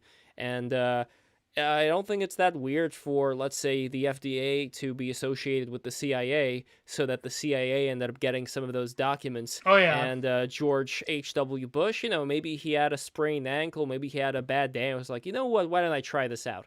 And the rest is history. The orgonite keeps him from the orgonite keeps him from showing his reptilian eyes whenever he's out in public. So whenever he does a speech, they have a secret orgone tower in the background, so he keeps his reptilian true form from coming out mid speech. So that's why they have the orgone tower. George W. Bush. You can see my true form inside of this crystal. You see, see like the reverse Lev in the crystal here. Wow. See, that's my bulbous looking face right now in the green screen with the fisheye view. You guys can watch from the crystal. I'm gonna do the show like this now, because you still see me talking. In fact, what would be cool? Why don't I do this? Why don't I duplicate the screen and just flip it, so that way I will be right side up and it's all gonna work out. And let me actually see, like, do we have any more guests coming in? Because we are gonna have Afina. But let me see what's crack-a-lackin' here. And everybody who is in here right now, don't forget to subscribe. Subscribe to Break the Rules. We cannot do this without you. We need your help to grow. We need your help to prosper. Isn't that right, Gio? Yes. But I think, I don't know why. Last few days I've been feeling some kind of weird energy going on. I feel almost vulnerable in some ways. There's some weird stuff in the air, put it that way. And Shanty I don't Man know. said a similar thing. Yeah, it's like I feel that like everyone is feeling a similar kind of vibe of vulnerability, and the people that we know, the people that we hang out with, and the community that we've managed to foster. I don't know, I feel that there is a sense, I guess, in the beginning of the year of sort of a trepidatious excitement, along with, but nowadays, a sort of ominous feeling of unknowing and vulnerability and what's going to happen next. And I feel that people are more along for the journey than ever, because now that we get to like see through the internet, through social media, through the simulacra society, we get to finally experience what everyone's thinking and feeling in the moment on a level that hasn't been seen before. And it's just like, yeah, it's crazy. But it's interesting to look at exactly what most people are thinking and feeling, and it doesn't really measure up. Like, there used to be intelligentsias, there used to be organized groups of people who used to read poetry to each other and, do things that would be considered to be high art. Now that's all gone. I don't really know where exactly to find that. Like we were talking before about like neoliberal kitsch or whatever you want to call it. So that's something that I think can be regained if people start focusing on that more. Because I think politics has honestly taken so much attention away from being able to create something that's spiritually fulfilling over time. And yeah, you guys could see my face over here through this crystal. This is an experiment that I wanted to do here, where I am right side up right now and I'm talking through the crystal ball. I am in the crystal ball. I am trapped in the crystal, and the only way that you could release me is if you subscribe right now to Break the Rules. Tell your friends about this channel, go to our Patreon, you know what to do, and that way you're going to free me from the crystal, like Megan should have been freed from the mirror after Chris Chan sentenced her to a life imprisonment inside of that mirror. So, oh, God. That's such an obscure reference. Oh, my God. And, he called her Crystal, but that's bullshit. It's Megan. It's Megan, and it's not Crystal. So I don't care if he calls her Crystal. It was not Crystal. It was Megan. And yeah, you know what I'm talking about here. Megan in the mirror sounds way better than Crystal in the mirror. Am I wrong? Apparently, Liquid Chris got married to the one girl pretending to be Chris's GF. What's her name? The one with the dad call. Damn, I can't believe I forgot her name. But apparently Liquid Chris is married to her in real life. Or the guy that played Liquid Chris. Fuck, what's her name? Katie something? Oh, man. I'll have to look it up now. This is, like, bugging me. A Christian dad call. One last crystal, by the way, for everybody to take a look at. Look at how pretty this one is. I don't remember what it's called, but I really like the way it looks. Casey, that was her name. Casey. Yeah. So apparently she's married to Liquid Chris in real life. Interesting. All right, that's it. No more crystals. Christian. No more crystals. Here, I'm going to zoom back out so everybody could see my face. And let's make sure that we are focused. All in focus over here. There we go, guys. So as far as the Republican Party goes, Georgia goes, I don't know what to say. I mean, there are people who say that because people, didn't think that the elections were legitimate, the Republicans didn't vote for the Republicans or whatever. I don't know. I don't know what's going on. I mean, people would say different things about it. And at this point, it's like, for the people who are against it, what exactly can be done other than the things that I was talking about, which I think should have been done anyway, regardless of whoever wins or whoever loses. Start with these small communities and lift yourself up. Like, man, I was in back in 2016 when I went to Pico Day or Pico Day. I don't know how to say that. The Newgrounds office party. I was staying in an Airbnb, some people there. It was Sunday. It was Sunday. And I went to the family, to the dinner table. Well, metaphorical dinner table, because nobody was sitting at the dinner table. I went downstairs. I was just about to go to the event, and I just noticed, like, the entire family, they were just, like, sitting down as if they had a drug bender the night before, like, the entire family, like, the wife, the kids, and the father. They were just laying down like these sloths, just watching the TV, barely alive, barely functioning. What I was expecting is, because it was Sunday, I thought, wait a minute, you know what, I'm not in the seedy, degenerate New York City anymore. I am, like, out in the suburbs. This is going to be like a wholesome Christian family, and they're going to go to church, and they're going to be dressed up in their Sunday best, and they're going to be like, have a good day, Lev, mixing it up with all these degenerates at Newgrounds. I was like, have a good day too. God bless you.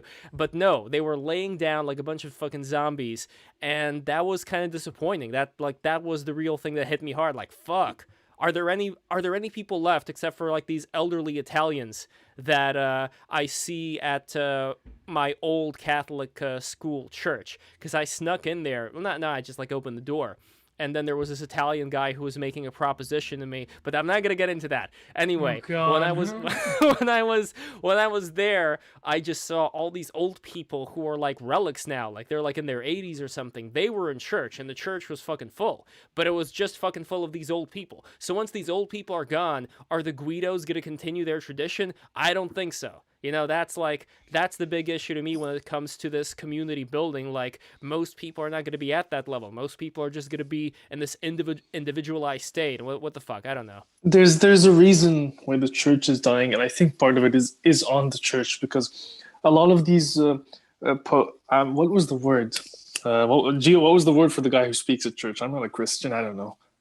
Pastors. Yeah, the pastors. Priests, pastors. Yeah, pastor. That was it was on the tip of my tongue. Anyway, most of the talking points they talk about are just the same old neocon stuff. When they want to talk about anything relevant to society, they don't really bring up any new interesting points. What do you mean by neocon stuff? Like whenever most of their talking points that go against whatever degeneracy people are experiencing now, it's no different than what you find your typical conservative pundit talk about on TV. It's not, and for any youth nowadays who are into politics or keep up with this stuff, it's all just surface level bullshit. And this isn't just a problem in America or Christianity. I see this in my country 52 Islam and the Islamic institution, whenever they try to talk about the current whatever social issues that are current to our time, is just so dated the way they talk about it. They're quickly losing relevance, and they're trying to hold on. Yeah, Well, it's I've not seen- gonna I've work. seen no. some I've seen some Islamic preachers on TV talk about Tom and Jerry. Like, I wonder, is that a really popular show still in the Middle East? I mean, it would show up on children's cartoon channels every now and then, but that's it. It's not really a popular show. Well, I guess Everyone as far knows as what it cartoons is. go, yeah. But like, I don't know if as many people know about Tom and Jerry in the States as in the Middle East. Maybe it's a false assumption. I just think as far as marketing goes, like, there are certain shows, like certain anime, that get picked up much more in, let's say, Mexico than in the United States. So I or in assume that there may be, Canada. yeah. Like, I assume that there may be, you remember that whole, what's that scary looking Caillou? You know Caillou? Caillou? Caillou, is that how you pronounce it? Yeah. Was that I really am just popular in the against States or for- no? No, I don't think it was that popular, but there was that Because in video Canada that it was like popular. I Although I think- hated Caillou. I mean, for the sake of, the YouTube algorithm, I don't want to get too deep into it, but you guys, like, with the Caillou theme, do you know what I'm talking about? Is it ringing a God, bell? yeah. Yes. I am The just best against was for someone each day, made por those favor. someone made those like fan fictions where like Caillou was a sociopath, or someone made like an animation or whatever where Caillou's like a serial killer or something. Like I don't know. There is Yeah.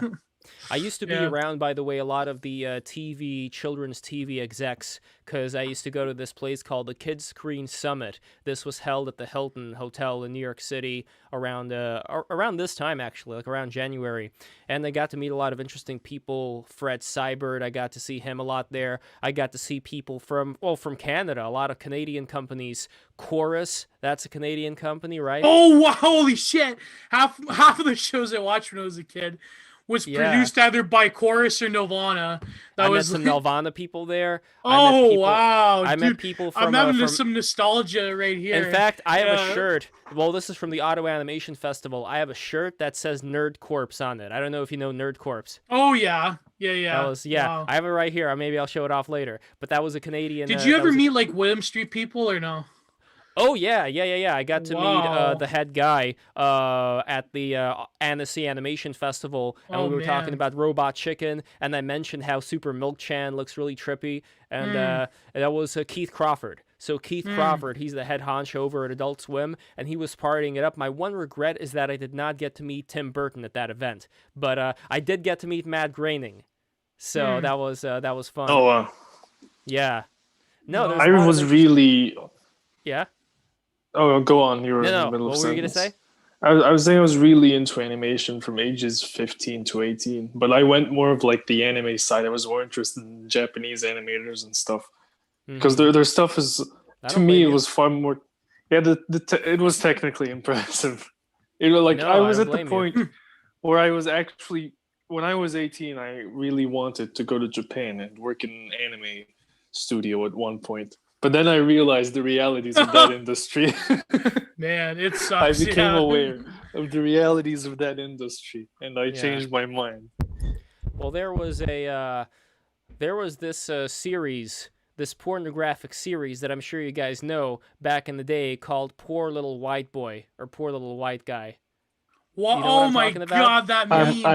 I'm not aware of that, but Oh, God. enlighten me. Yeah, so it's I'm not gonna post it here because but Obviously there not. was yes, Poor there was little a- white boy. Oh yeah, there was my a poor little white God. boy who was sitting in the center, and there were these black brothers around him, and their names, they had some of the greatest names of all time, and I just love that. I love when porn stars get really creative about their names, and let's see, poor little white boy.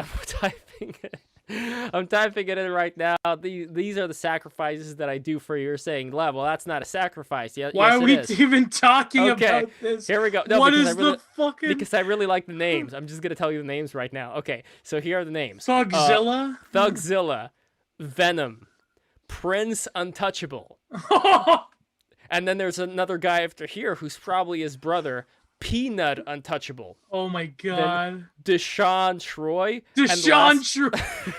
Okay, this is like Deshaun Troy. wrestling. Okay, names. this is the tell that Japanese people made this. And the last one over here, Chaos.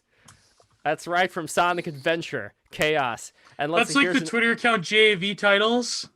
My god. Like some of the like you could like literally like go on JAV titles like right now. Let's see. A woman's body can't be controlled. The amazing best of the cruelest orgasm producing electronic sex drill. Short-term blowjob action, instant sucking, instant stroking, instant ejaculation, busty late hensai period, modern people. Oh, goodness. Daughter is my type of girl. I finally get my big chance. My daughter visited me in the hospital, so I said I want to take a pee and gave her my bedpan and showed her my cock. Although she was hesitant, she was interested in my hard cock. Miraculously went a date. That's really specific. Damn, like we did this. This is the second time on the show I've brought up. I went to the JV titles bot and read them off. This is the second time on the show that I've done that. This reminds me of what's his name? Joji, back when he was Filthy Frank, he had this funny video where he was trying to read out loud these porn titles. Yeah, that was. And it's suddenly like, have you ever thought about having Joji on this show?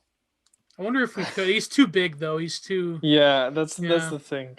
Like maybe a few years ago it would have been possible. Yeah, probably. Yeah. Well, who are the next people in line that you guys think would be great BTR guests? And I want to hear from the chat as well, guys. Who do you think would be good guests to have on? Well, I've said this before, but Lindy, man, obviously. Well, that ain't happening as far as Geo is concerned, right? Yeah. No, it's not because it's because he doesn't do. I don't know. You could propose it, but from what I hear, everyone who tried to float the idea of an interview gets blocked. So I don't know. Interesting. I'm trying to find the other poor little white boy, the one with oh, here we go. Is this one it? Yeah, okay. So here are the other names. So well, I'm actually going to save that one for later. Okay.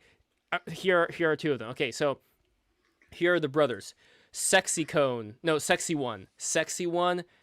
I can't even say this. Gangster Pussy. Gangster. Trackstar. Sean Gold. Mac. I feel like I'm reading out the chat people right now, shouting them out. Pisces. Little Star, and Thugzilla. Thugzilla's back in this one. He's is back. Poor little white guy 4, back with a vengeance. And so the last one over here. Oh, one more over here. So this one is from Poor Little White Guy 3, and this is the whole reason why I did this entire fucking thing. Okay, so number one, first brother here, we have Bastion Knight. I think Bastion Knight is a beautiful name because it reminds me of the medieval era. It reminds me of like the the epics, the Crusades. And then we have TP Sexy. Then we have Black Hawk. Then we have Hot Boy, spelled B-O-I. And lastly, and I'm bringing in Afia Hyatt so that she could, she can be like the cleansing cream for this whole mess. But the last name of the brother is Japan. That's it? Just Japan. Like that's Asia, yeah. Oh. That is such an amazing name. They really ran out of ideas with that one. So we have some suggestions for guests. We have... if we could get Boyd Rice, that'd be amazing. Nick Rochford, Douglas Ruskoff, Eli Schiff versus Elliot Earls designing blood splits. Oh, maybe. No, I think Lev reached out to Elliot and it didn't work. No, Douglas Ruskoff, that'd be interesting. I have a number of books especially the ones in the 1990s. Catboy Cammy. Who is Robert Seffer? Oh, that's Robert Seffer. Gardens, right? Yes, and we have the great Afina Hyatt joining us all the way live. Don't forget to subscribe right now for the great Afina. How was your day, by the way? What were you up to? It was very good. I'm in the process of making Swedish meatballs for dinner, so they're in the fridge. Delicious. Nice. That sounds great. And is this your first time making these meatballs, or are you already proficient? It's my second time. I lived in Sweden, so my friend's mother used to make them like every weekend, and they're so good. So I was just craving them, and I want Charles to try them out. So it's gonna be good. Nice. And what do you think about what's been happening today? Trump made a speech. I mean, I don't know if any Rubicons have been crossed as of yet, but you're coming from you're coming from a position of, I don't know, like let me know. I don't watch any of the presidential speeches, so I have no idea what he said. Um, I don't know That, what that's happened. probably for the best. Yeah, I don't I know. just know about the bill that they passed, the COVID relief bill, which was like $600, and then bill they passed like this new law that if you use copyright music or whatever, that you can go to jail for it, that it's a felony. Like they passed that with a COVID relief bill, which Ooh. is really nice. Ooh. 600 You know, bucks, damn. I could have spent these other $1,400 on music, but you know, Yeah, I know. In Canada, we sucks for them, I guess. we basically destroyed the dollar to give everybody like, what was it? Well, I put it this way. I got a pretty good change from it. Put it that way. More than I hate to say it, but America is kind of behind the curve on that. But $600, man, what a piss off! I remember that one tweet. I forget who it was. It was one of those tweets that blew up.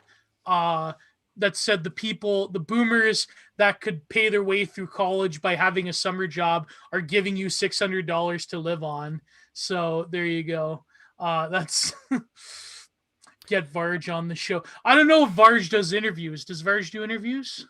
I don't know. Probably not. But when it comes, so Afina, when it comes to growing up in Kuwait, could you talk a little bit about that experience? Because I think we've had enough of the politics, yada yada yada, politics all the fucking time. I want to move on to something more substantial, which is how was your life growing up there, and what do you notice as the difference, the main difference being between America and Kuwait? And we also have Fisnamista here, who is in Egypt, I believe. Is that right? Yeah, I'm in Egypt. Oh, I nice. was born and lived in Saudi Arabia until I was 18. Kuwait my is very father- similar to Saudi. Yeah.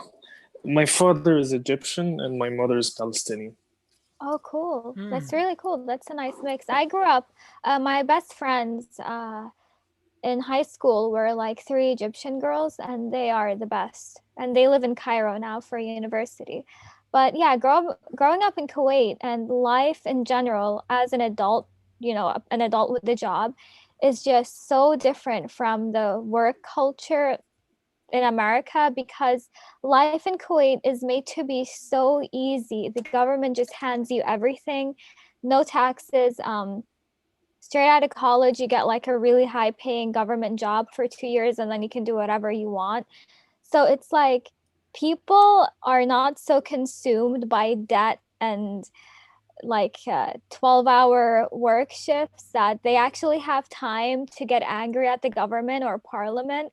Whereas in America, people are just so consumed by work and toil and debt and paying this off and mortgage that it's like they don't have time to make a difference in the country. Do you get what I mean? Yeah, I think, in particular in North America, there's like this worship of work that's like really, It's like well, the Protestant work ethic. Yeah, they use work here, and that in the same way that they use hunger and poverty in North Korea to control the masses. Oh, definitely. Yeah, no doubt. I think that could actually be a good topic for tomorrow when we talk to Arash and Alexander Bard, because I know I know Bard has a number of what he, like, a number of points of what he thinks the future of work is going to look like. But it's true. I think that work, the whole like what do they call it? Rise and grind mindset is like a way of controlling people. Yeah, it's crazy. Yeah. It's No talkie till I've had worth my living. coffee. Yeah. No talkie. My dad, he has a very high position in the government, and he works from 9 a.m. to 1 p.m. In America, they wake up at like 4 in the morning, go to work at 5, come back home at like 6, 7, 8. And it's like, how do you have time to do anything else? It's crazy. And a lot of it isn't even for the sake of productivity. Honestly, a lot of it seems to be just pretty time wasting because the same amount of work could be done in a shorter amount of time. You know, people just end up wasting the day away, you know, going on Facebook. I mean, you've probably seen it, just how many fucking people out there just go on Facebook during their office hours, watch funny cat videos when they're supposed to be working. So the whole thing just seems to be a mess. It's like no productivity, and also time is being wasted, you know, as far as your human soul being subjected to just monotony and nothingness. So there's got to be a balance here. Like I don't know about Kuwait. I know that in Saudi Arabia, I believe the obesity rate is through the roof in comparison even to America. We have higher obesity rate than America now. Yeah, here's the thing. It's like it's become very westernized in the Gulf areas, in a sense, not in every way. But when it comes to most of the services you can get, most of the food, most of the media, on that level, this kind of superficial level, it's very westernized. Very like most much kids, so, I agree. like a lot of because here's a lot of people there are kind of rich, and their parents don't really care that much about them, and they just give them money, and they just go eat all the fast food they want. I've seen so yeah, kids just get I fat. hate to say it, but I think it's a curse and the blessing. It seems that, and I think Bap talked about this once about how Arabs and Mediterraneans, we both share this kind of like poetic laziness, you could call it. Especially Gulf Arabs. The laziness is crazy with like the Kuwaiti citizens.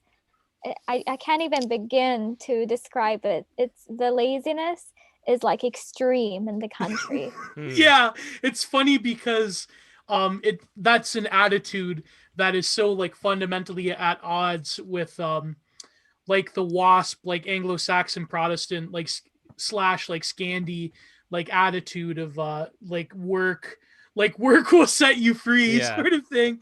And it's funny because, you know, Bap, he talked about the appreciation for this sort of like poetic laziness that you find among Arabs and Italians and other Mediterraneans.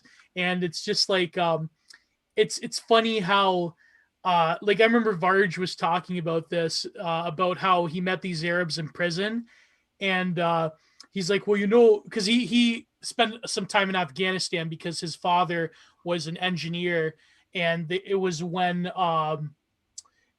like before the Soviets invaded Afghanistan, and he talked about how he's like, you know, that's really the Arab heaven, right? To have virgins come and bring drinks to you in some reed field and just lay around all day.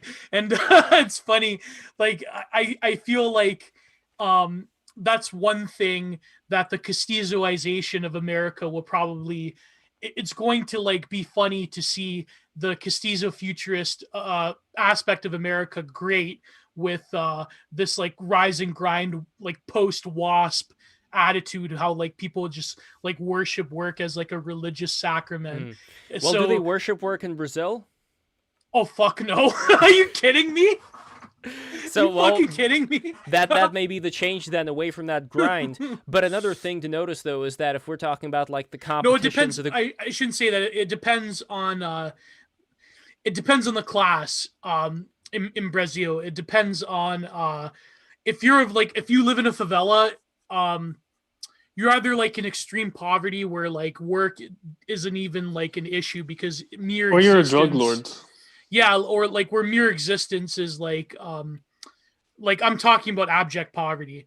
Or if you are in a favela and you have you are a servant of the upper class, then work becomes like almost like on level with the American obsession with work, because you don't have any like, the problem with America is that people think that if you work hard that there's like social mobility, which isn't the case. It's increasingly becoming a lie. But in Brazil, you don't have any of that illusion if you're working. If you are a servant, it's very much a caste-based society. It's very much like they have even more of a stricter class consciousness than even Anglo-British society. Oh, and by the way, real quick, But the we had upper a class comment. people are very decadent and lazy, yeah.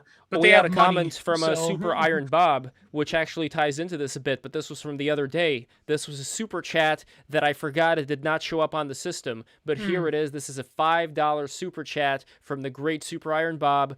Bring back noblesse oblige, demand better elites. Yeah. So noblesse Totally agree. oblige. Can you tell us what exactly that is? Because I'm a little bit familiar, but not too much.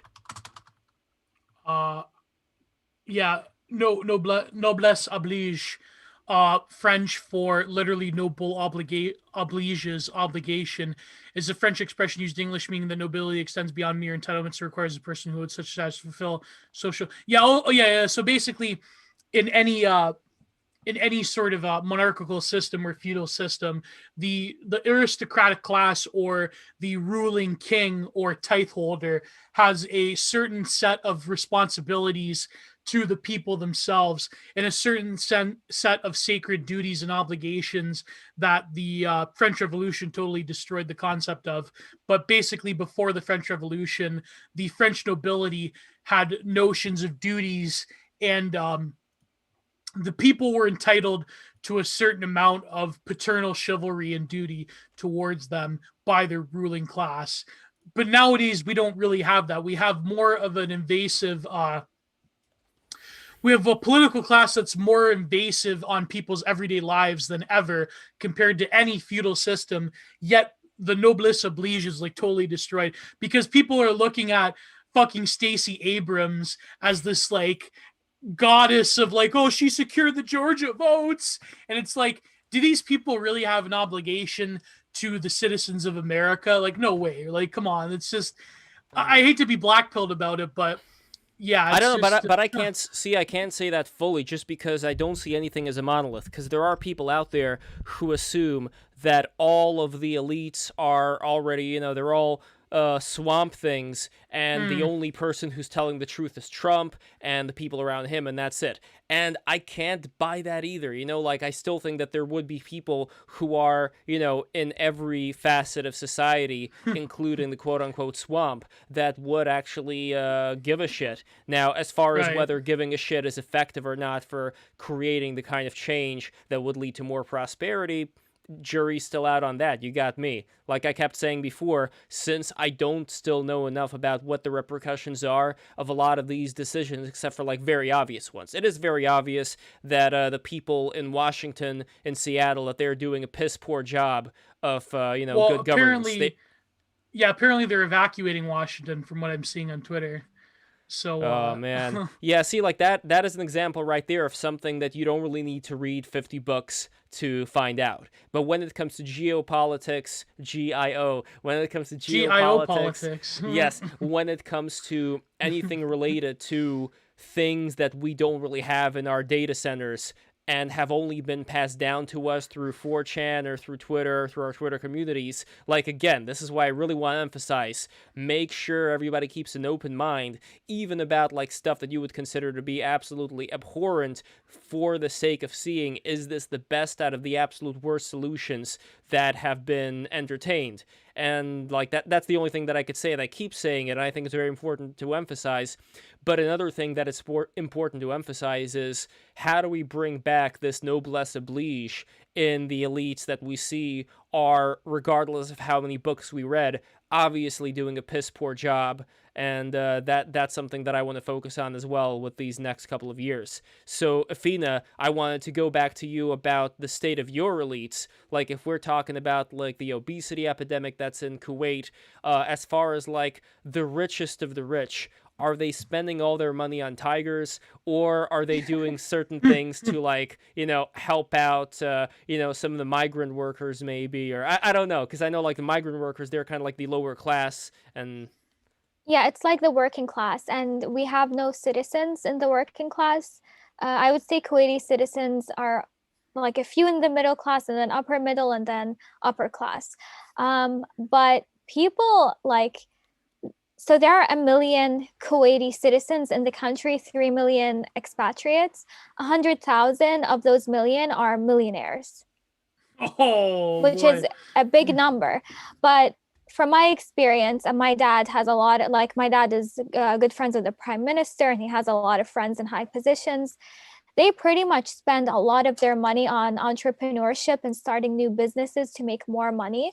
But for the regular Kuwaiti person who is wealthy, they spend their money on lavish cars, mansions, very expensive food, and then they have maids, Exotic chefs, animals? chauffeurs, exotic animals. Yeah, a lot of those. My uncle had a baby leopard when I was a Wow. kid. I Yeah, think I think I think it was United Arab Emirates and Kuwait that had the highest amount of private ownership of exotic, like, big game pets, like yeah, leopards. And yeah, that's crazy. I remember it's funny, like, how Kuwait was really like one of the ground zeros of, like, the post like the post Cold War political order with the Gulf War. I remember seeing this one film. I think it was produced by IMAX. And you can find it on YouTube, believe it or not, of the oil fields, that Saddam Hussein lit on the fire. fires. I've seen Yeah. that.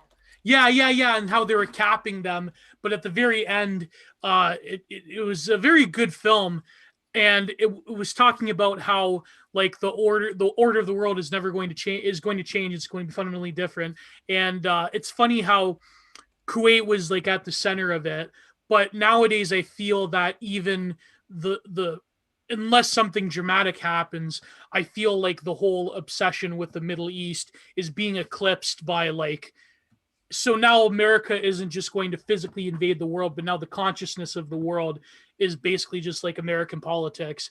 And Yeah, so now nobody really talks about what's happening in the Middle East. It's anymore. exactly like Paul Scalise said with the whole 1,000-year American Empire. Everything's American now. I mean, honestly, that's not, true. I don't know. That's not the worst thing to me, honestly, if I think about all the empires that have come and gone. I mean, there are obviously the things we've described. I don't want the politicians who are in Seattle to be ruling anything. They should be not ruling. They should be being ruled over. But what I'm talking about more here is if there is this gap of power that I don't see any other way of talking about this other than saying that there's this gap of power and there are going to be nations out there. Buff, I know what you're going to say, but yes, there are nations out there who are going to make use of that gap, if not for the US. So my whole thing is just, if there has to be, with all the technology and information and transportation that we have today, if there has to be this state of not just being able to be on your lonesome. Because again, what's the alternative? You're on your lonesome. You are exactly as the founding fathers wanted you to be. You know, in the United States, not messing around with anybody else. What is the repercussion of that? Another country could come in, start taking over other countries, and they could get stronger. Then eventually they're going to go after you. I don't think, and I know that may be a bit hyperbolic, but I don't think it's out of the question that other powers can get eventually strong enough. So my whole thing is, if we are going to be this United States empire, at least do it right. At least do it in such a way that we have competent fucking people that are going to be in charge of shit, and not just give a bunch of money to, like, one tribe that's going to conquer the other tribe and keep all of them down. What tribe is that, Lev? Well, I'm talking about I'm talking about the Middle East. Yes, I'm talking about the Middle East over here, and I'm talking about making funny, contracts with, like, the Iraq, like one Iraqi tribe versus another Iraqi tribe. That's how we maintain order. I think that's fucking bullshit. What we should have done is we should. The tribal thing is how Saudi Arabia came to be. Yeah, that's basically it. The British payrolled the whole thing. Yeah, why couldn't... Okay, maybe this is a controversial... It was Lord Pendleton. Maybe this is a controversial statement. Why couldn't the British just go in there and run shit? You know? Why did we have to give power to these oil barons that now are because they work with the British. That tribe were like the puppets of the British. Yeah. Yeah, pretty much. The puppets, that's where we went wrong. We shouldn't have had puppets. By we, I mean the British Empire. Yeah, but then you'd have the locals at one point want to revolt against you. It's not a strategically good idea to colonize other people. I think the British learned that the hard way. Did it? But isn't that how the Romans did it back in the day? Yeah, you have to realize that every empire, the Middle East was basically the graveyard of every single empire. And I think when that you in Saudi Arabia, rule by people, who are different than you, you're more likely to revolt. When you're ruled by Yeah. other people who are the same as you, you're less likely to revolt. It's that And- simple. But look Yeah. at the history of the Middle East, though. All the conflicts that have gone on in that region. So if you were correct about that, which maybe you are, then I would have assumed maybe we would have seen less of these. Maybe if it would have been done the way that I described it, we would have seen more of these. I don't know, but Well, what were you I gonna think say? that there is a power that comes along with being able to show people that you run shit, but also being magnanimous and doing things maybe like the ancient Romans or like the Greeks did back during the Hellenistic Empire. That lasted, not too short of a time. Even though after Alexander it got split and everything, it was still pretty fucking stable. So that's the only like retort that I could give here, and maybe it would have fallen apart, but it's an alternative that I could imagine could have possibly happened. What were you gonna say, Athena? You have an insight Yeah, into I was gonna say that it happened in that way during the formation of Saudi Arabia because they had so many things that were secret that they didn't want people to know and that are still secret now. I mean, the general public, like my parents told me these things when I was a kid, but it's like there were so many things with the ethnic roots of the ruling family, like the corruption, the even with the religion, how their religion was changed. There were so many things that they wanted to Oh man, that's a change deep rabbit hole. slowly. They wanted to change these things slowly, so they couldn't just come in and kill everyone and just take over. They wanted that tribe to take over so that the people would listen and they could change the people, the Arabians at the time. Yeah, this is one of the one of the most esoteric red pills on Middle Eastern politics that many people even in the Middle East don't know about, by the way. Wow. Oh, my dad is Like based. He told me these things when I was like 6 years old. No, it is a very interesting one. I know exactly what you're talking about, Afina. But when it comes to what exactly transpired there, you sent me that link. I looked at that book, but the only problem is that right now, the only thing that we really have is word of mouth or a book that was written by somebody who already had a certain way of looking at these things. So I really want to get to the truth of the matter. I really want to find out whether this idea is definitely legit or not. Here, let me put up definitely legit whenever I mention his name. Is he here? Oh boy. No, I got rid of that. Oh, I got rid of that GIF. I wrote a short thread, and it basically the whole Islamist movement in the 70s and 80s, and it started much earlier, but it was at the peak at that time. It was just another reactionary movement, and in one way or another, it played right into the hands of global capitalism, and it just led to everything we have right now in the Middle East. And the few people who are still clinging to it, they're just clinging to something that's dead. They've fallen off and they're trying to cling to it when it's done its job. Even if we were to say that the Islamist movements were orchestrated back in the day, so if we're talking about Wahhab and all these people, how it was a machination as opposed to something that organically Not happened. necessarily orchestrated, but even if it was organic, it's still a reactionary movement, and the reactionary movement doesn't really achieve much. It is turning a spiritual religion into a political religion. That was the movement. And eventually, all it did was burn itself out. Would you say, though, that would you give credence to the idea, let's say, if we go all the way back to Abu Bakr, if we go all the way back to Omar, who went into these regions like Iran, for instance, and conquered it, and imposed a system of laws, and then you had the Turks coming into Iran, and then you had the Mongols coming into Iran. That was also an imposition of a certain system that, at least according to Giorgiani, it was something that prevented Iran after the Renaissance is experienced during the Scythian dynasty. I don't remember the name of that dynasty right now, but it was like Scythians who went in there. I'm going to try to look it up later. But the point is that after Iran had its golden age, its renaissance, which was comparable to the European Renaissance, things started going down. There was a different culture that was imposed on it, where even with Islam, Giorgiani says, it was kind of used as a way to actually free up the scientists and the scholars, because they did not have this pillow of Zoroastrianism this huggy pillow to lean on as being something to direct their view of the cosmos and of consciousness and of poetry. With Islam, it's like, okay, we know what this is. We know that people are praying and worshiping and doing all this stuff. I can actually be free to ignore religion now and to go away from it to a certain extent and to think clearly. At least this is the way that Giorgiani looks at this. So already we have, let's say, for anything that we could say about Wahhab and this resurgence of militant Islam. Islam was pretty militant from the very beginning, and then it became even more so as far as imposing itself on Iran, at least, during this Yeah, but area. here's the thing. It went through the same history that almost every religion goes through. It starts out and invade the people, they invade their neighbors, and it integrates into their culture, and things start to change slowly. Like, you see these, I was looking at photos the other day on Google, like photos of Bedouins from like 100 years ago. And here's the ironic thing. You bring the average Islamist from like 10 years ago, and you show him the photo of a Bedouin man and his wife, and he'd probably call him a cuck for letting his wife in the photos, and she's not covered head to toe. And in response to that, ironically, if that would have actually happened, the Bedouin man would have had that Islamist killed for daring to insult him like that.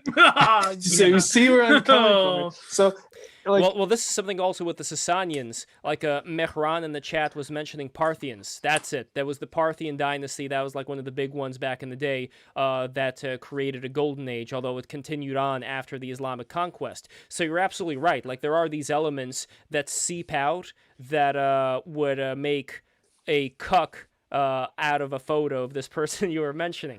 But at the same time, like, when we have these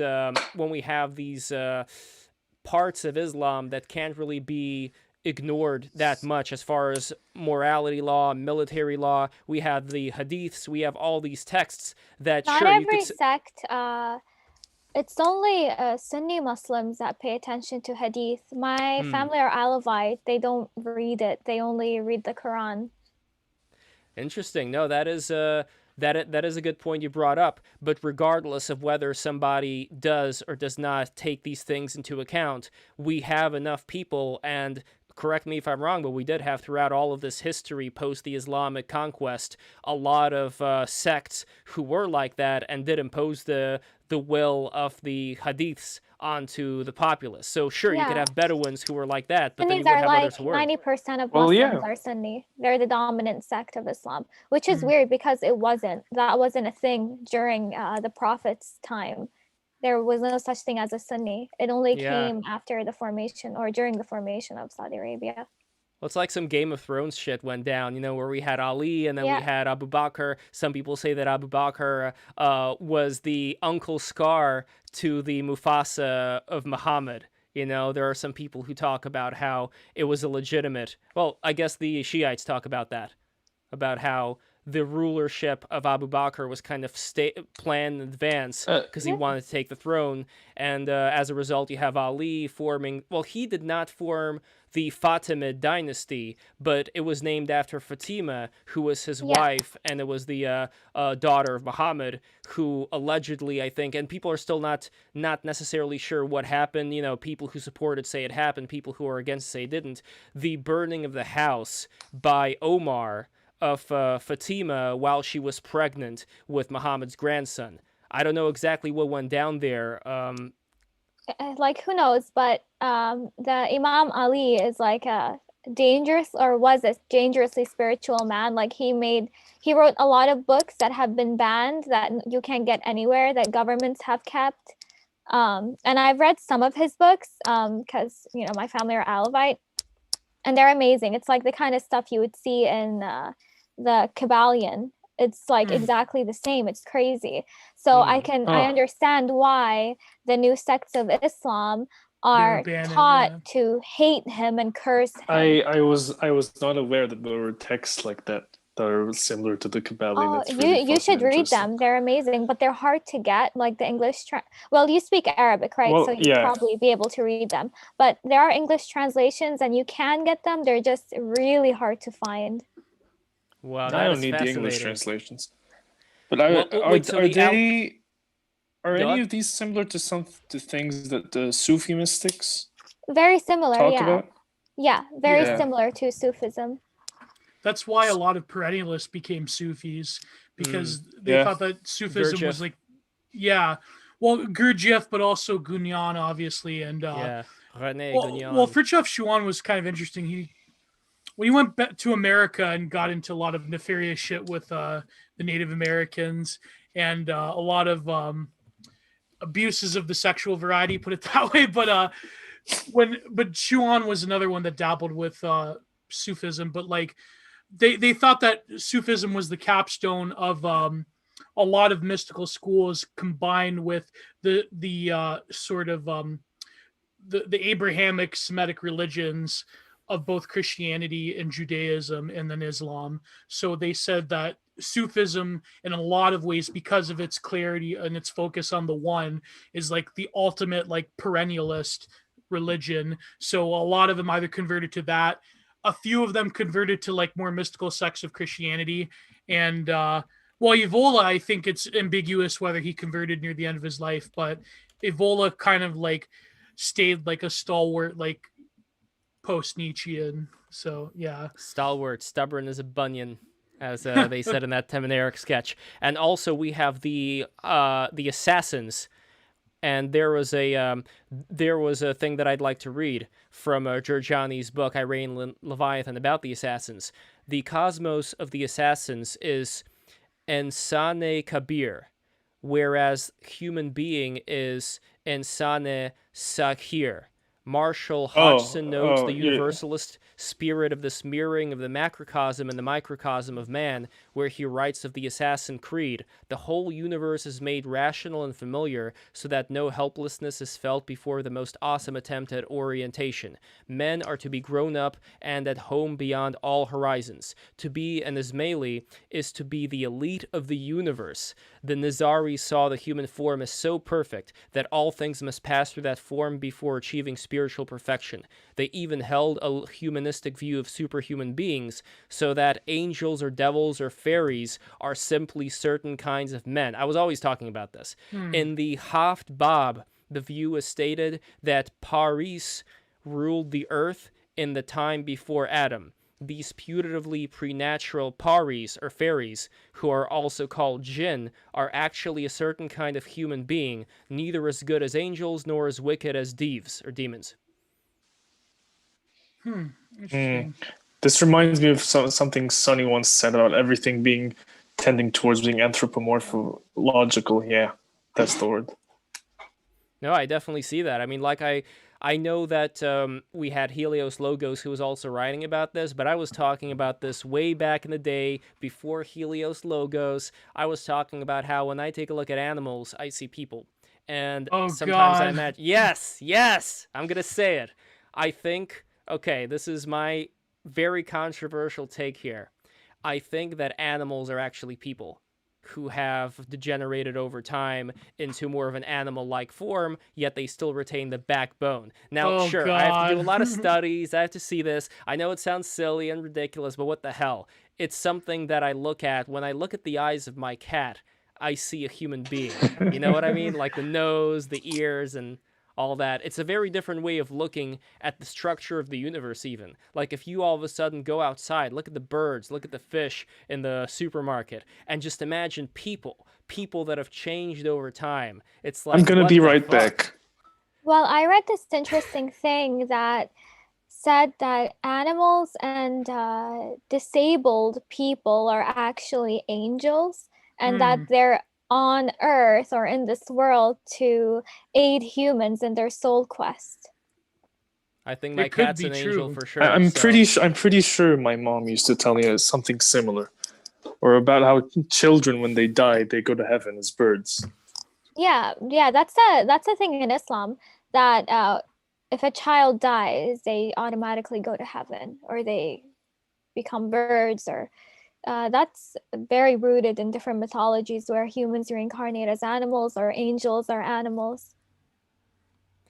I mean, I could Yeah. definitely see that, but as far as reincarnation into an animal goes, maybe some people, but the jury is still out for me because it seems like we get experience points as an experiencer of human life, and maybe if you do something really bad, or if you're like totally ignorant and just don't make any use of this human form at all, maybe then you'll like go back to being an animal or whatever. But it does seem like it's like, imagine a soul just moving through different levels and getting upgraded along the way with the more experience that they have. And sure, maybe it could go down, but this is why, like, I'm talking about the human animal thing. People are talking about fursuits and furries. No, what I mean here is that, okay, imagine this. And again, this is like a totally, like, don't take this seriously. None of what I say take seriously. But here we go. So if a human being were to stop spending their time reading books or gaining knowledge about the universe, then I think that they would either die or they would live. And if they would live, they would have to adapt themselves to the environment, right? So if they're living in the kind of environment that would require them to have certain faculties built up, like the arms, legs, the snout, you know, then eventually these things are going to start changing. So maybe it's the other way around. Maybe it's easier for a person to become an ape rather than for an ape to become a person. Look at the hands of a gorilla. Just look at the fingers. They don't need those fucking fingers to move around like that, yet they have these fingers. So, you know, like, what if it was the other way around? What if once they had these fingers that they were using for writing Shakespeare, or like the Atlantean equivalent of Shakespeare, and now they're just, you know, going around and I mean, you know, another angle of looking at this is the whole idea that man was made in the image of God. exactly. So, That's what I'm talking about. yeah. We are the original being of experience, and then we can either go up spiritually or we can descend and we start growing fur and our ribs. Even, by the way, if you take a look at the what do you call it, the Neanderthals versus the Cro-Magnons. The Cro-Magnons have a really like beautiful skeletal structure and everything, like very, you know, very round and stuff. But the Neanderthals, they have a weird looking, like deformed, like they have those brow ridges that just like jut out, and they have the ribs that are, you know, like not as attractive. That's the thing. Not as attractive of a skeletal figure. So my whole thing is that what is it easier to do? Is it easier to build up to having a beautiful figure like yourself, Afina?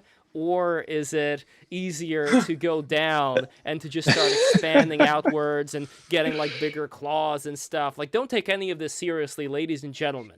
But this is just something to throw Can we you talk off. about This politics is, again? yes, this is Like, psychological. holy shit. This is psychological terrorism in the making. No, this is more Exactly what fun. it is. Oh God. We have some comments over here for Macron. Lev, you should. I bring in wanted the to say something that Go on. no, it was actually when you were reading that passage. Do you know the meaning of insan kabir and insan saghir? No, please tell me. It literally just means big. Insan kabir just means big human. Insan saghir just means small human. That's it. It's very once you understand the etymological roots of something, it suddenly. Hello? Hello. Oh, you were Hello? gone for a second. You were saying once you see the etymological roots or something. Yeah, Well, yeah, I want to it go makes back to more the passage. sense. So, okay, let Yeah. me see that again. So the cosmos is Insan Kabir, and that is big humans. human. Yeah. Yes, where the human being is small human. Well, that makes a lot of sense. I mean, look at, for Yeah. example, the Indonesians, how they refer to the orangutans. They refer to the orangutans as forest people. So everything is being very anthropomorphized here. It's relative to the human beings. So the cosmos is like like the great mother, like the giant, you know what I mean, like the giant man, Adam Kadmon of the Kabbalah of Jewish mysticism. You know, it is like a It's big human, and yeah. It really flows nicely into the concept of Christ and man, and then there's that more esoteric idea. Have you seen the stuff about Neville Goddard that I told you about, Gio? It's similar I to the think stuff. so, yeah. It's similar to the stuff William Blake talks about. It's like your experience of reality, or God and man, is what forms reality. So Yeah, it's like it's as it's a almost- human, the world you experience is anthropomorphized, whether you like it or not, because you're a human experiencing it. it almost Like like another. you go ahead. Go Oh, ahead. go on. No, I was just gonna like, say quickly. It's like Blake, in a way, prefigures like Alfred North Whitehead, like process theology, where like you are like like there's a reciprocity between creation and yourself and your own. It's like you are integrally a part of that creation, which I mean theologically is of course very against my It's faith, kind but of heretical. yeah, kind of heretical. Yeah, but you are a part of like in that participation of creation. But anyways, yeah, go ahead. It's similar to what you were saying about Blake and yeah, go ahead. It reminds me of that one video on YouTube where they had they had this experiment where they were reading the brainwaves of a cat to build up the image it was seeing, and in one frame the cat was looking at a human face, and it looked very cat-like to the cat. So a cat experiences reality in a cat-like way, I guess. So guys, apparently shit's really going down while we're talking. Yeah, protesters have breached the Capitol. They're outside the Senate chamber. Wow. Man, oh man, the Shevitz. Mike Pence has evacuated, and Trump just totally threw Pence under the bus. What the fuck is going on? Trump said that Mike Pence failed on Twitter. Oh my god. Oh wow. Let's fucking roll. Oh man, the ride never ends, does it? The ride never ends. Oh wow. Yes. Well, yeah, so Land Shark says this is like Truman walking out of the TV show cast type of shit. Oh, hyper real president. Man. Yeah, well, we're in for quite a ride. Like that quote said, may you live in interesting times. We are living in these interesting times, and let's see exactly what's going to happen. I mean, what I would like how to did Mike Pence fail exactly? So Mike Pence... So he was supposed to... Mike Pence... Go on. Yeah, so this is Trump. Mike Pence, oh my god, it says... You have to fucking read the thing to even like the Trump tweet. This claim is about election fraud is disputed. Help keep Twitter a place of reliable information. You have to like literally click another thing to like Trump's tweet. So he said, Mike Pence didn't have the courage to do what should have been done to protect our country and our Constitution, giving states a chance to certify a corrected set of facts, not the fraudulent or inaccurate ones when they were asked to previously certify. USA demands the truth. So what did Mike Pence do exactly? Or didn't do? He...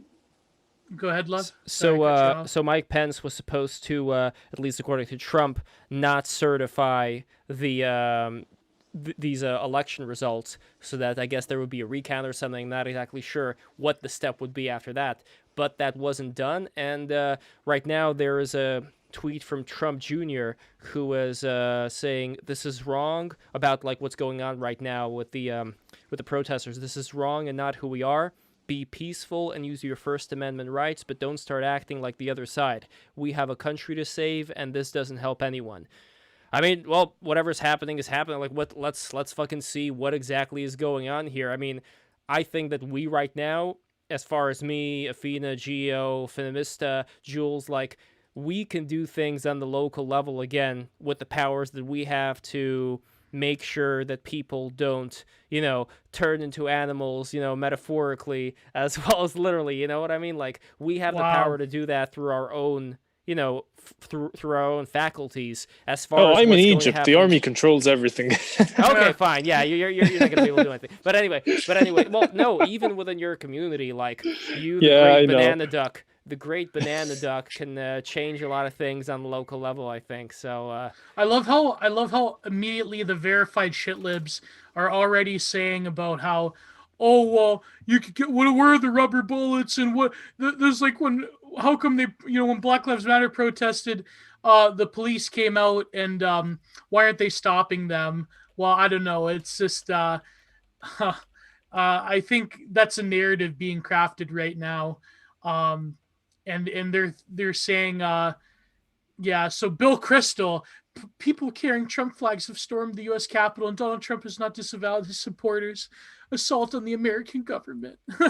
Like, what is there to assault, in other words? Because the government, or rather what people think is the American government, is a total fiction. We know this right now. I think people are starting to... oh, God, no, not someone with a Kekistani flag. Please, no. Please, okay, God. I wonder if we can I wonder if we can get Kristan on. So I'm gonna message him because he's he's got a phone. He's in these rallies right now. So maybe we can. Let's see. That will be an interesting thing to take a look at, because Kristan would be our man on the scene. And I think after that Perhaps we can start wrapping it up. But let me find out. So, because shit's going down, and I want BTR to be live on the scene, and I think it can be with Kristan. So let's see. Can you? perhaps they shouldn't make- storm government buildings and they should storm the Fed. But I think it's because America isn't used to this, whereas people that come, like virtually almost every other country outside of like America and pockets of Europe, this happens like all the time. This is just like, you know what I mean? Like Yeah. it's well, the French. I mean, think of the Gilets jaunes, all well, that kind yeah, of there stuff. you go. That's yeah. Has that died out, or has the news just not stopped The covering news it? just stopped covering it. It's still going on, but Oh yeah. Yeah, I mean, with Macron, like he was seen to be a little bit more based and red pilled after the the head chopping thing that was going on. So I wonder if that had some optics which were different from the ones that he had before. I know, like in the Middle Eastern countries, right? I feel like people were stomping images of Macron with their feet. Oh, Not yeah. in Kuwait, but yeah, I think in Egypt, right? And in It like, was more of a social media thing. It's just Oh. like people on the internet, and they're taking too much interest in stuff that's happening thousands of miles away that affects them Yeah, in people no way in Kuwait- whatsoever. people in Kuwait don't really care about stuff that happens abroad. Yeah. They only care about political issues in the country. But As yeah, it should be. Yeah, yeah, I could is. imagine like your parents and their friends sitting around the dinner table drinking some tea and or coffee. You guys like coffee? My parents Yeah. drink Yeah. Turkish coffee all the time. That sounds heavenly. So anyway, they're sitting around drinking Turkish coffee, and like your uncle or whoever says, "Man, do you see what's going on in Washington D.C. right now? There's these protests and everything." And then your father's like, wait a minute. Wait a minute. wait a minute. We don't have to go through this rigmarole. Let's relax. Let's have some coffee. Let's chill out. Oh boy. Hell yeah. Yeah, I think more of us should just wait a minute and figure out a way to wait a make... minute. Wait a minute. My dad is a Nasserite boomer. He's all boy. up in that. So Well, it's what like kind of boomer? he's a Nasser supporter. Like Ah. back when he was relevant, he's very into that side of politics. But otherwise, he's too busy for that stuff. And like Wait, at this Nasser, point, that is Gamal Abdel Nasser? yeah, exactly. Oh, man, to that is him, like back in the day. I mean, he was very young back when stuff was there, but he saw Egypt slowly descend and become much worse than it was. Oh my God, there was a golden age for Egypt. And I'm not talking about ancient Egypt, because that's not really what Egypt is now. But like there was a golden age for Egypt that was just so wonderful with the Egyptian cinema. They used to make the best Arab movies. Like they were actually phenomenal. And what happened to Egypt? Is it like the government, the people? What happened? What went wrong? Well, one thing is wait, I have to be back. I'm going to keep reading these 4chan posts over here to see if there's anything new Oh that's God, going on yeah, here. that's man. The 4chan Paul is like lighting up right now, like thousands thread deep. Admitted, if this was Antifa or BLM, you would be calling for the police to shoot them. Let's see what else here. The Trump dynasty has spoken. The heir to the Trump dynasty says your little riots are not condoned. Go home. I have You to are leave making for it look 5 bad. minutes, and I'll be back. Okay, great. I'm Yeah, gonna I think we leave. can still... I'm gonna leave the call and rejoin. Yeah, I think we can still go on here. So, a literal terrorist. Terrorism is defined in the Code of Federal Regulations as the unlawful use of force and violence against persons or property to intimidate or coerce a government, the civilian population, or any segment thereof in furtherance of political or social objectives. And again, like I could take a look at, Boston Tea Party or whatever the fuck, but here's the thing, like I say before, I am still in such a situation that, again, like I wish I wasn't. I wish I would have read way more than I did right now about all this political nonsense. But And Athena, you're kind of like cut off over here from the head, so let me fix that for you right now. This is the problem when we have these kind of Zoom calls and somebody leaves. Yeah, I can see that. Yes. Cut Let me off. adjust that real quick.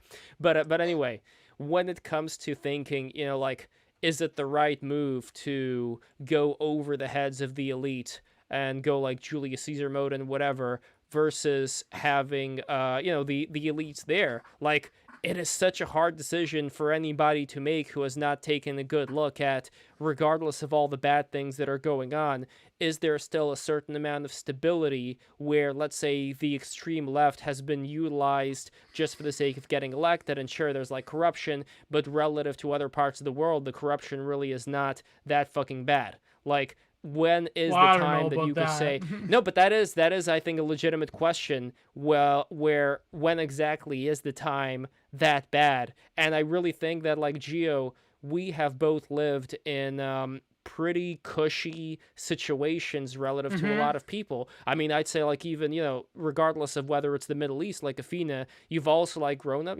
pretty well. Like, there weren't like rockets. I mean, there was like Saddam's invasion of Kuwait. That was like, I don't know before my parents got engaged, so I wasn't exactly. even born. That was like my way, childhood way back in the day. was like I would say my entire life so far, the past 22 years have been very, very privileged compared to how a lot of people live in America, because it was just completely comfortable. I could, I never really had any concerns. Yeah, if Athena was born like around the time me and Lev were born, I think you'd have a different opinion about your childhood. I think so too.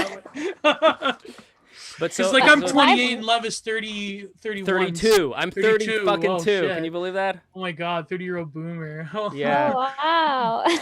So Athena, you'd have like pretty much of a different opinion if you were born in 88 instead of like when were you born? 2000? 98.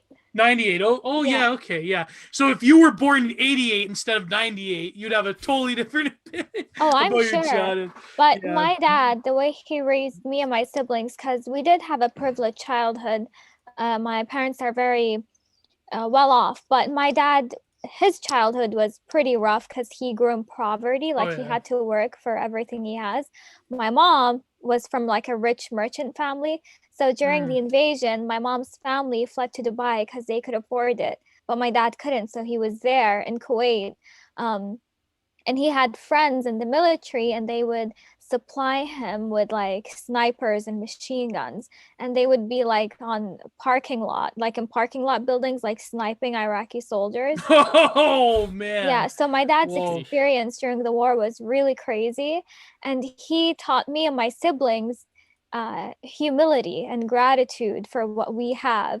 So it's not like I'm a spoiled brat.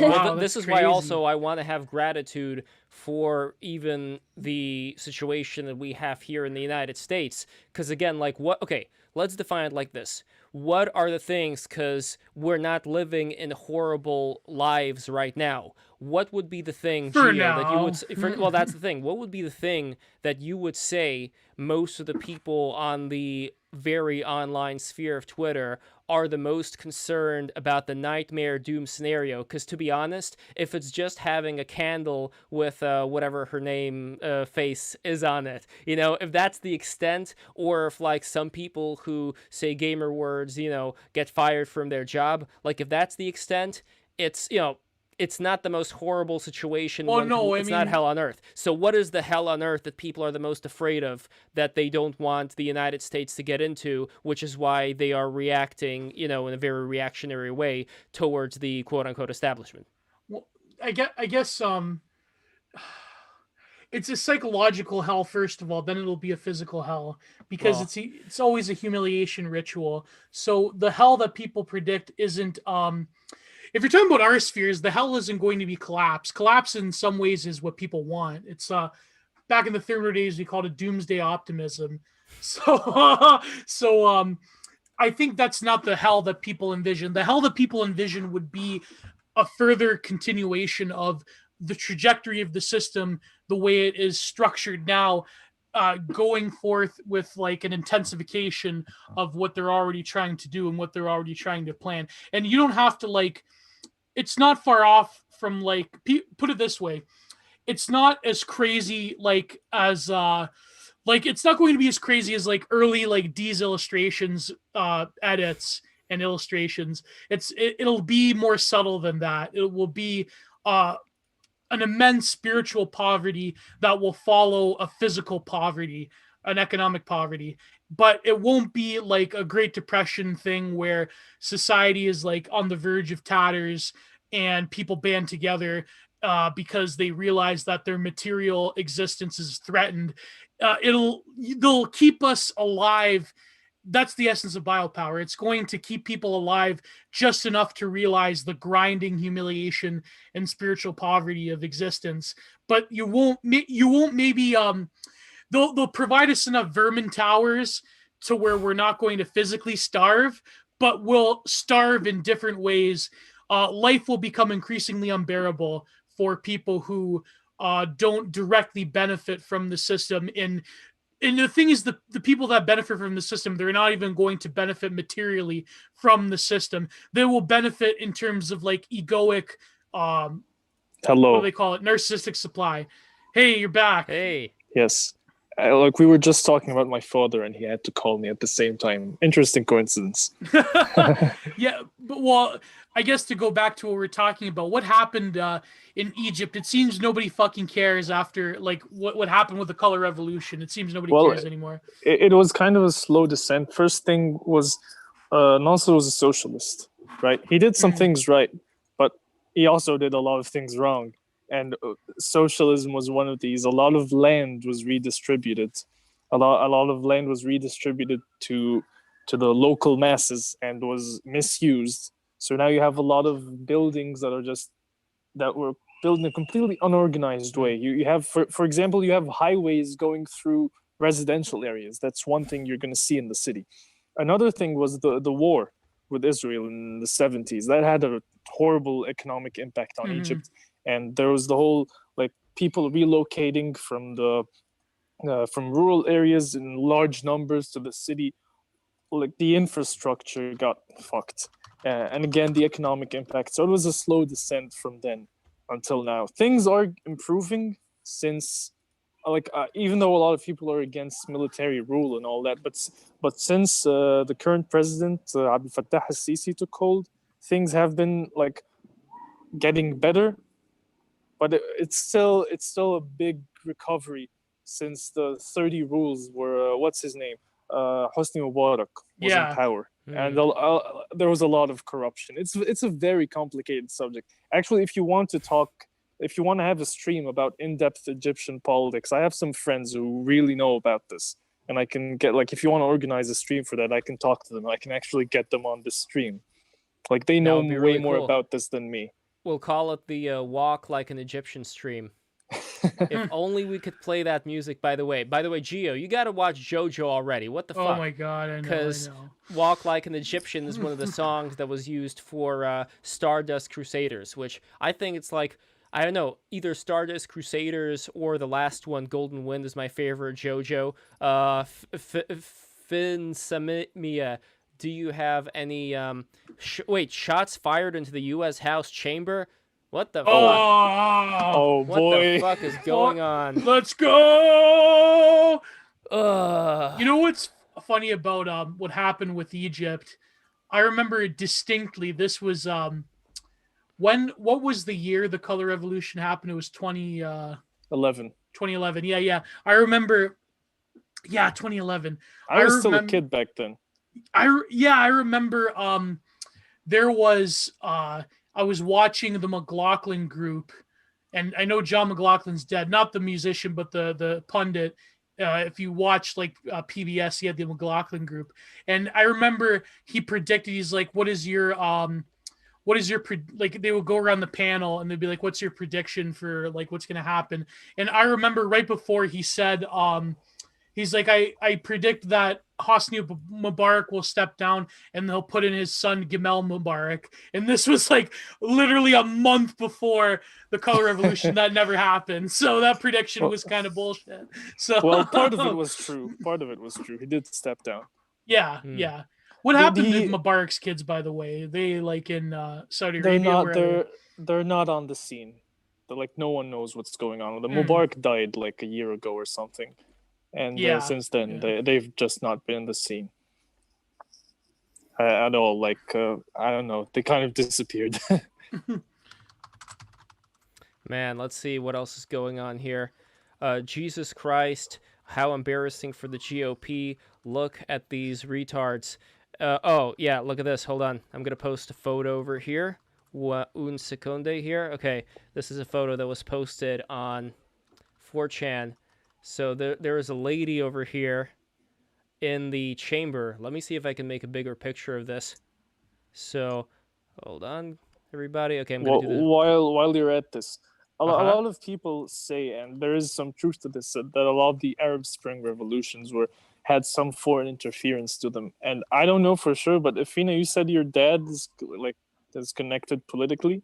How much can you verify all this? of the revolutions in the Middle East, no exception, all of the revolutions had foreign interference. And I believe that we don't have separate governments. We have one government that rules the entire world. Yes. Oh yeah, that's definitely true. definitely. Like I there was this one post on Twitter where it was a collection of forum posts from this conspiracy forum in 2008, and there was this one fellow who claimed to be a part of whatever secret organization is behind everything, and he was talking about some very, Alex Jones tier stuff, but it was all very elaborate to the point where it could not have been a LARP. And what he says is all the people whose names you know, they don't really hold any power. They're just pawns in the end. They're just figures in front of you. All the people who hold the real power, you don't even know their names. Well, I mean, the frustrating thing here is that if we're trying to have a conversation about, what is the nature of power in the elites today, it's like, fuck, we don't have anything. And even if we have like a document, like I have the documents, if we have the document, then people would say, well, it's not the real document, it's a forgery. It's like the biggest, most frustrating thing for me in talking about so many of these things is that it becomes he says, she says. And how can you go to the next level? How can you go to the level of actually being sure, like 99% sure of all these things? And by the way, since I completely forgot we're using a different setup here, I'm just going to post the image here so you guys could see it. And you guys could see it on the screen too, actually, because I'm using the setup. So I said this is... Yeah. This is a lady or... Is this a lady or a guy? I'm not too sure. It's a guy. I don't know. My fear is that this is just theater, and they're going to use this as justification for the BLM riots by saying that I know it's just massive conspiracy theory, but they're going to say that because the police didn't stop this like they did with BLM, they're already crafting the narrative around this thing. I personally don't think anything might come of this. I mean, I could be eating my words in a few days or months or weeks from now, but I personally think that this is going to come to pass like other things. I don't know if it might scare the establishment to an extent, but I have a hard time believing that they wouldn't have like violently suppressed this. I don't know. I mean, I'm just theorizing here. I don't have as much faith in the MAGA movement. Do you remember that time there was this crazy dude who snuck into the White House? I think this was during Obama's term, and there was just like a sole female, a Secret Service member there, and he like. Well, apparently, I'm seeing on Twitter, the guy that did the designer that did the CIA rebrand logo also designed the Soylent website. I think that turned out to be fake, though. Like, was it fake? Okay. I don't think it's actually their rebrand.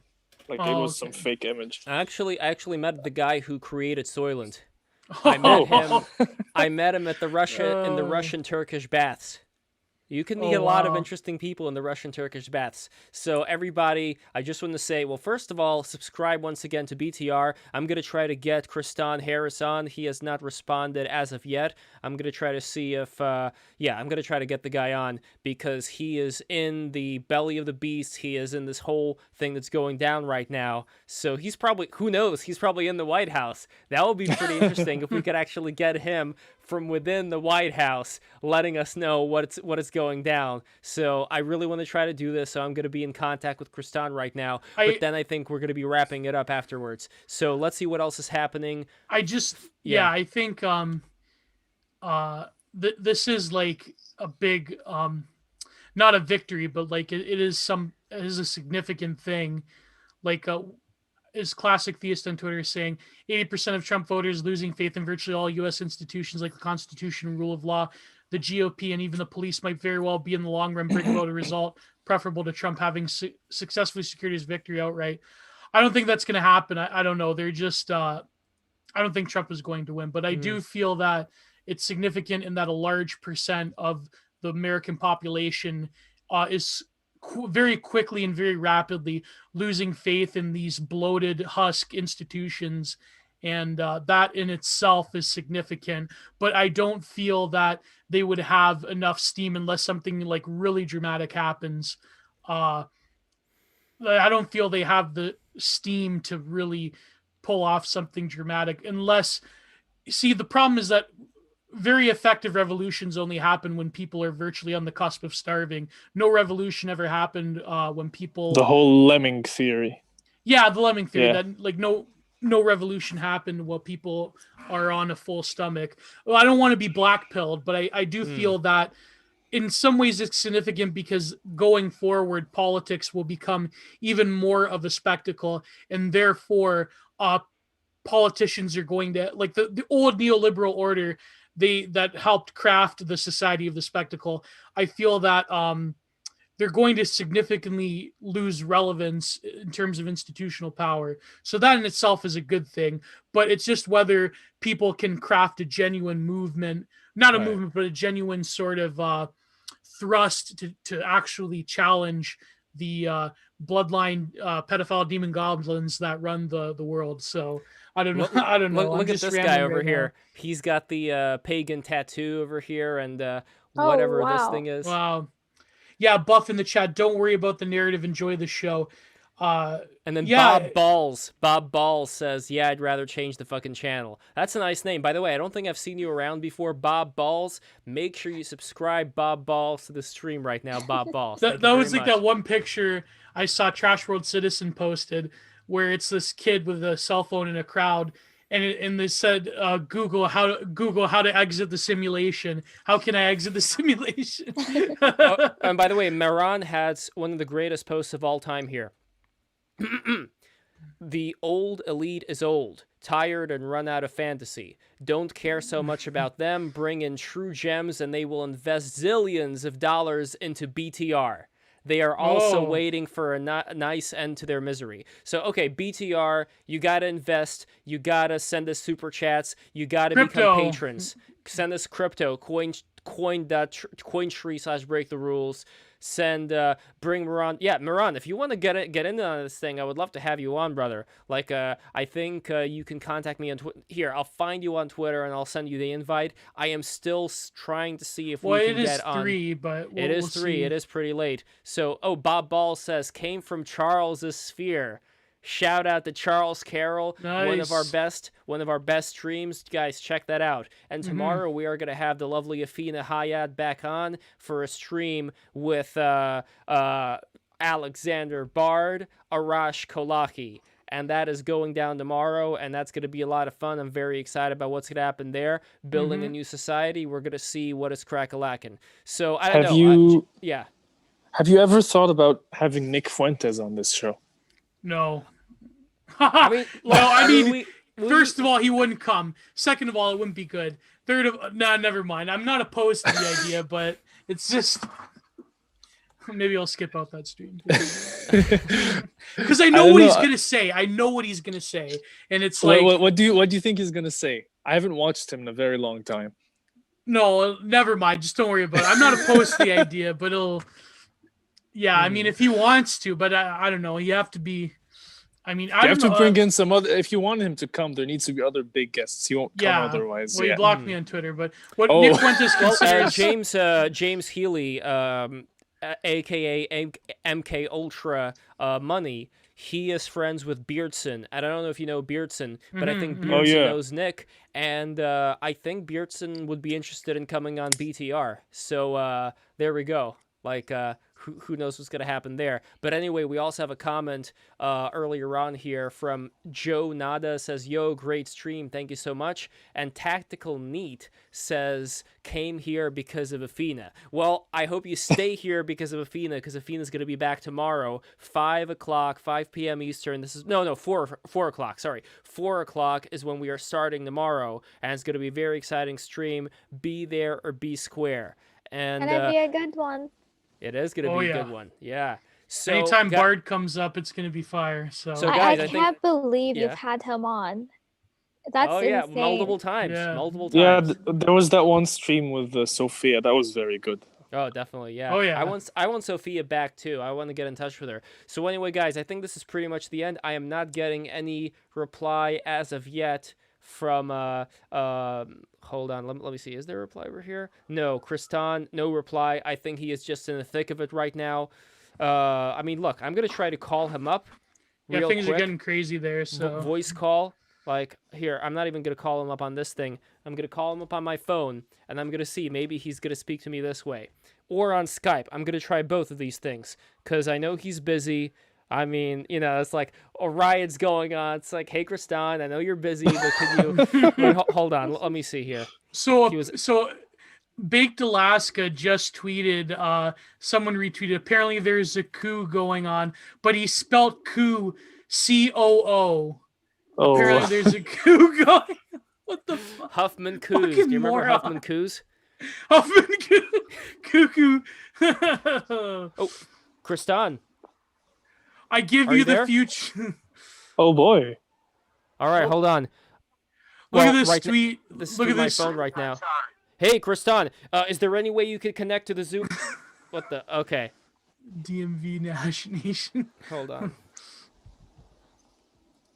I was gonna say Nick Fuentes blocks a lot of people without thinking about it, so I don't think it really means anything that he blocked No, you. it's because I got into a thing with Zoomer Clips. So I guess Jenny Clips went to his boy King Master and bitched about me. So it's Jenny Clips. Oh, So I don't know if you guys heard that in the phone right now, but Yeah, I there heard was his just voice. yeah. Yeah, and you also heard that there was some chaos behind the scenes. So there we go. That is our insider. That is our inside man inside of the White House or wherever, Congress. I don't know where the fuck they are. But anyway, our man on the inside, you have it here. BTR exclusive. BTR exclusive. There we go. So this is the power of BTR, and we're only going to be growing even more powerful with your help. Man, I'm going to regret it so much if, like, I end the stream right now, and then he calls me up, and there's, like, live video and everything, and we're just seeing shit go down. So, I don't know. I don't know what to do. I want to ask everybody to subscribe right now. I love you all. You guys are so amazing being here for the struggle and figuring out what the fuck is going on. And let's see, are there any more 4chan posts? And then we really are going to go. So, I'm going to look at 4chan again, because that's, you know, that's the news source that everybody, all the kids, cool kids use. So let's see. And any final thoughts, guys, before we go, or either go to Kristan, depending on what happens. There, our good friend of the show, Titus, Here Lies Thighs, tweeted a photo of the barbarian storming the Capitol next to the 19th century academic painting of the barbarian sacking of Rome. So that's pretty cool. And there's this tweet that Paul Town retweeted. To be a conservative means to be a complete loser that complains about bad things happening and then complains even harder about people that actually want to stop bad things from happening. Yes, it's true. Seeing all the conservatives just basically lose their shit over this. Well, there is a tweet over here that I am going to post. Breaking. I am inside Nancy Pelosi's office. Oh, hold on. Why do I keep posting the other image? I am inside Nancy Pelosi's office with the other thousands of revolutionaries who have stormed the building. To put into perspective how quickly staff evacuated, emails are still on the screen alongside a federal alert Oh warning my. members of the current revolution. Sheesh. Oh man. Wow. Yeah, this is pretty extreme. That, like that Chinese quote, maybe we live in interesting times. We are living in interesting times. I mean, for all of us here, I think, we're gonna be safe. I mean, you're in Canada, which is probably America anyway, but anyway, Yeah. and you're in Egypt, but still, like, everybody, I just want to say, be safe and be prosperous, and take care of your family, take care of your friends, your loved ones, take care of the squirrels in your backyard. There's been a squirrel behind me this whole time, and I hope that squirrel is living a good life, had plenty of nuts stored for the winter. I'm sitting in my yard and there's like a couple feral cats and they're about to go at it. Wait, are those? Isn't Is that a that the sound of metaphor? the cats? Yeah. I can hear them. Yeah. Yeah, Well, can you put them on video or anyway? Like, I don't want to dox I you, can. but I can try. nice. See, this is how wait, we. This is I how we need to go to my properly- settings and allow Zoom to access my camera. One This second. is how we properly end BTR. Cats this is fighting? Yeah, this is the right way of ending it. Cats fighting. Cat fight. Rare. Okay. Yeah. Come on. Let's see these. Let's see these cats. And it would be another view of a man on the inside, the Egyptian man on the inside. Exclusive footage. Cats fighting. You can only get this kind of cat fighting action here on BTR. This is why you must subscribe, and you must right now go to Patreon. Oh, I think this is you, and you are coming in here. Let me switch the screens over here. Okay, there are 2 banana ducks currently here, so let's see what's going on. Hello. And I believe, hello, I see 2 banana ducks, so I think this is like another phone that you're using. I'm not exactly sure what's going on. No, it's here. the same. It's the same phone, but when I turned on the camera, I think it took me out of the call. Oh god. Oh, here we go.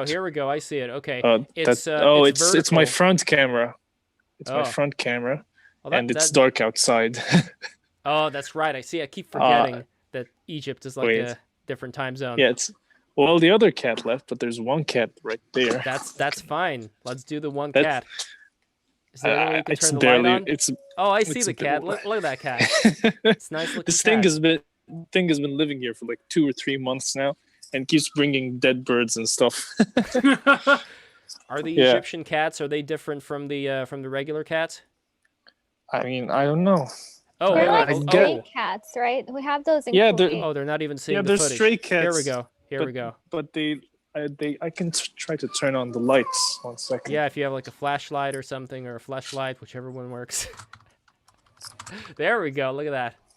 Okay, now we can see the setup. Oh man. Oh, look at that cat. man. Aw. Yeah, this Aw. thing has been living here for a while now. Oh. Everybody another one subscribe for under the the- cat. There's another one under the car. I'm gonna try not to show the license The plate. license plate. But yeah, Yeah, there we go. I love the honeycomb texture, by the way, of your yard. oh, that's like the part where my dad parks his car over there. Yeah, lower the camera, no license plate. Yeah. Wait, are you wearing like a traditional Egyptian? What do you No, call it? I'm just No? wearing sweatpants and Okay, and, okay. slippers. Yeah, nice.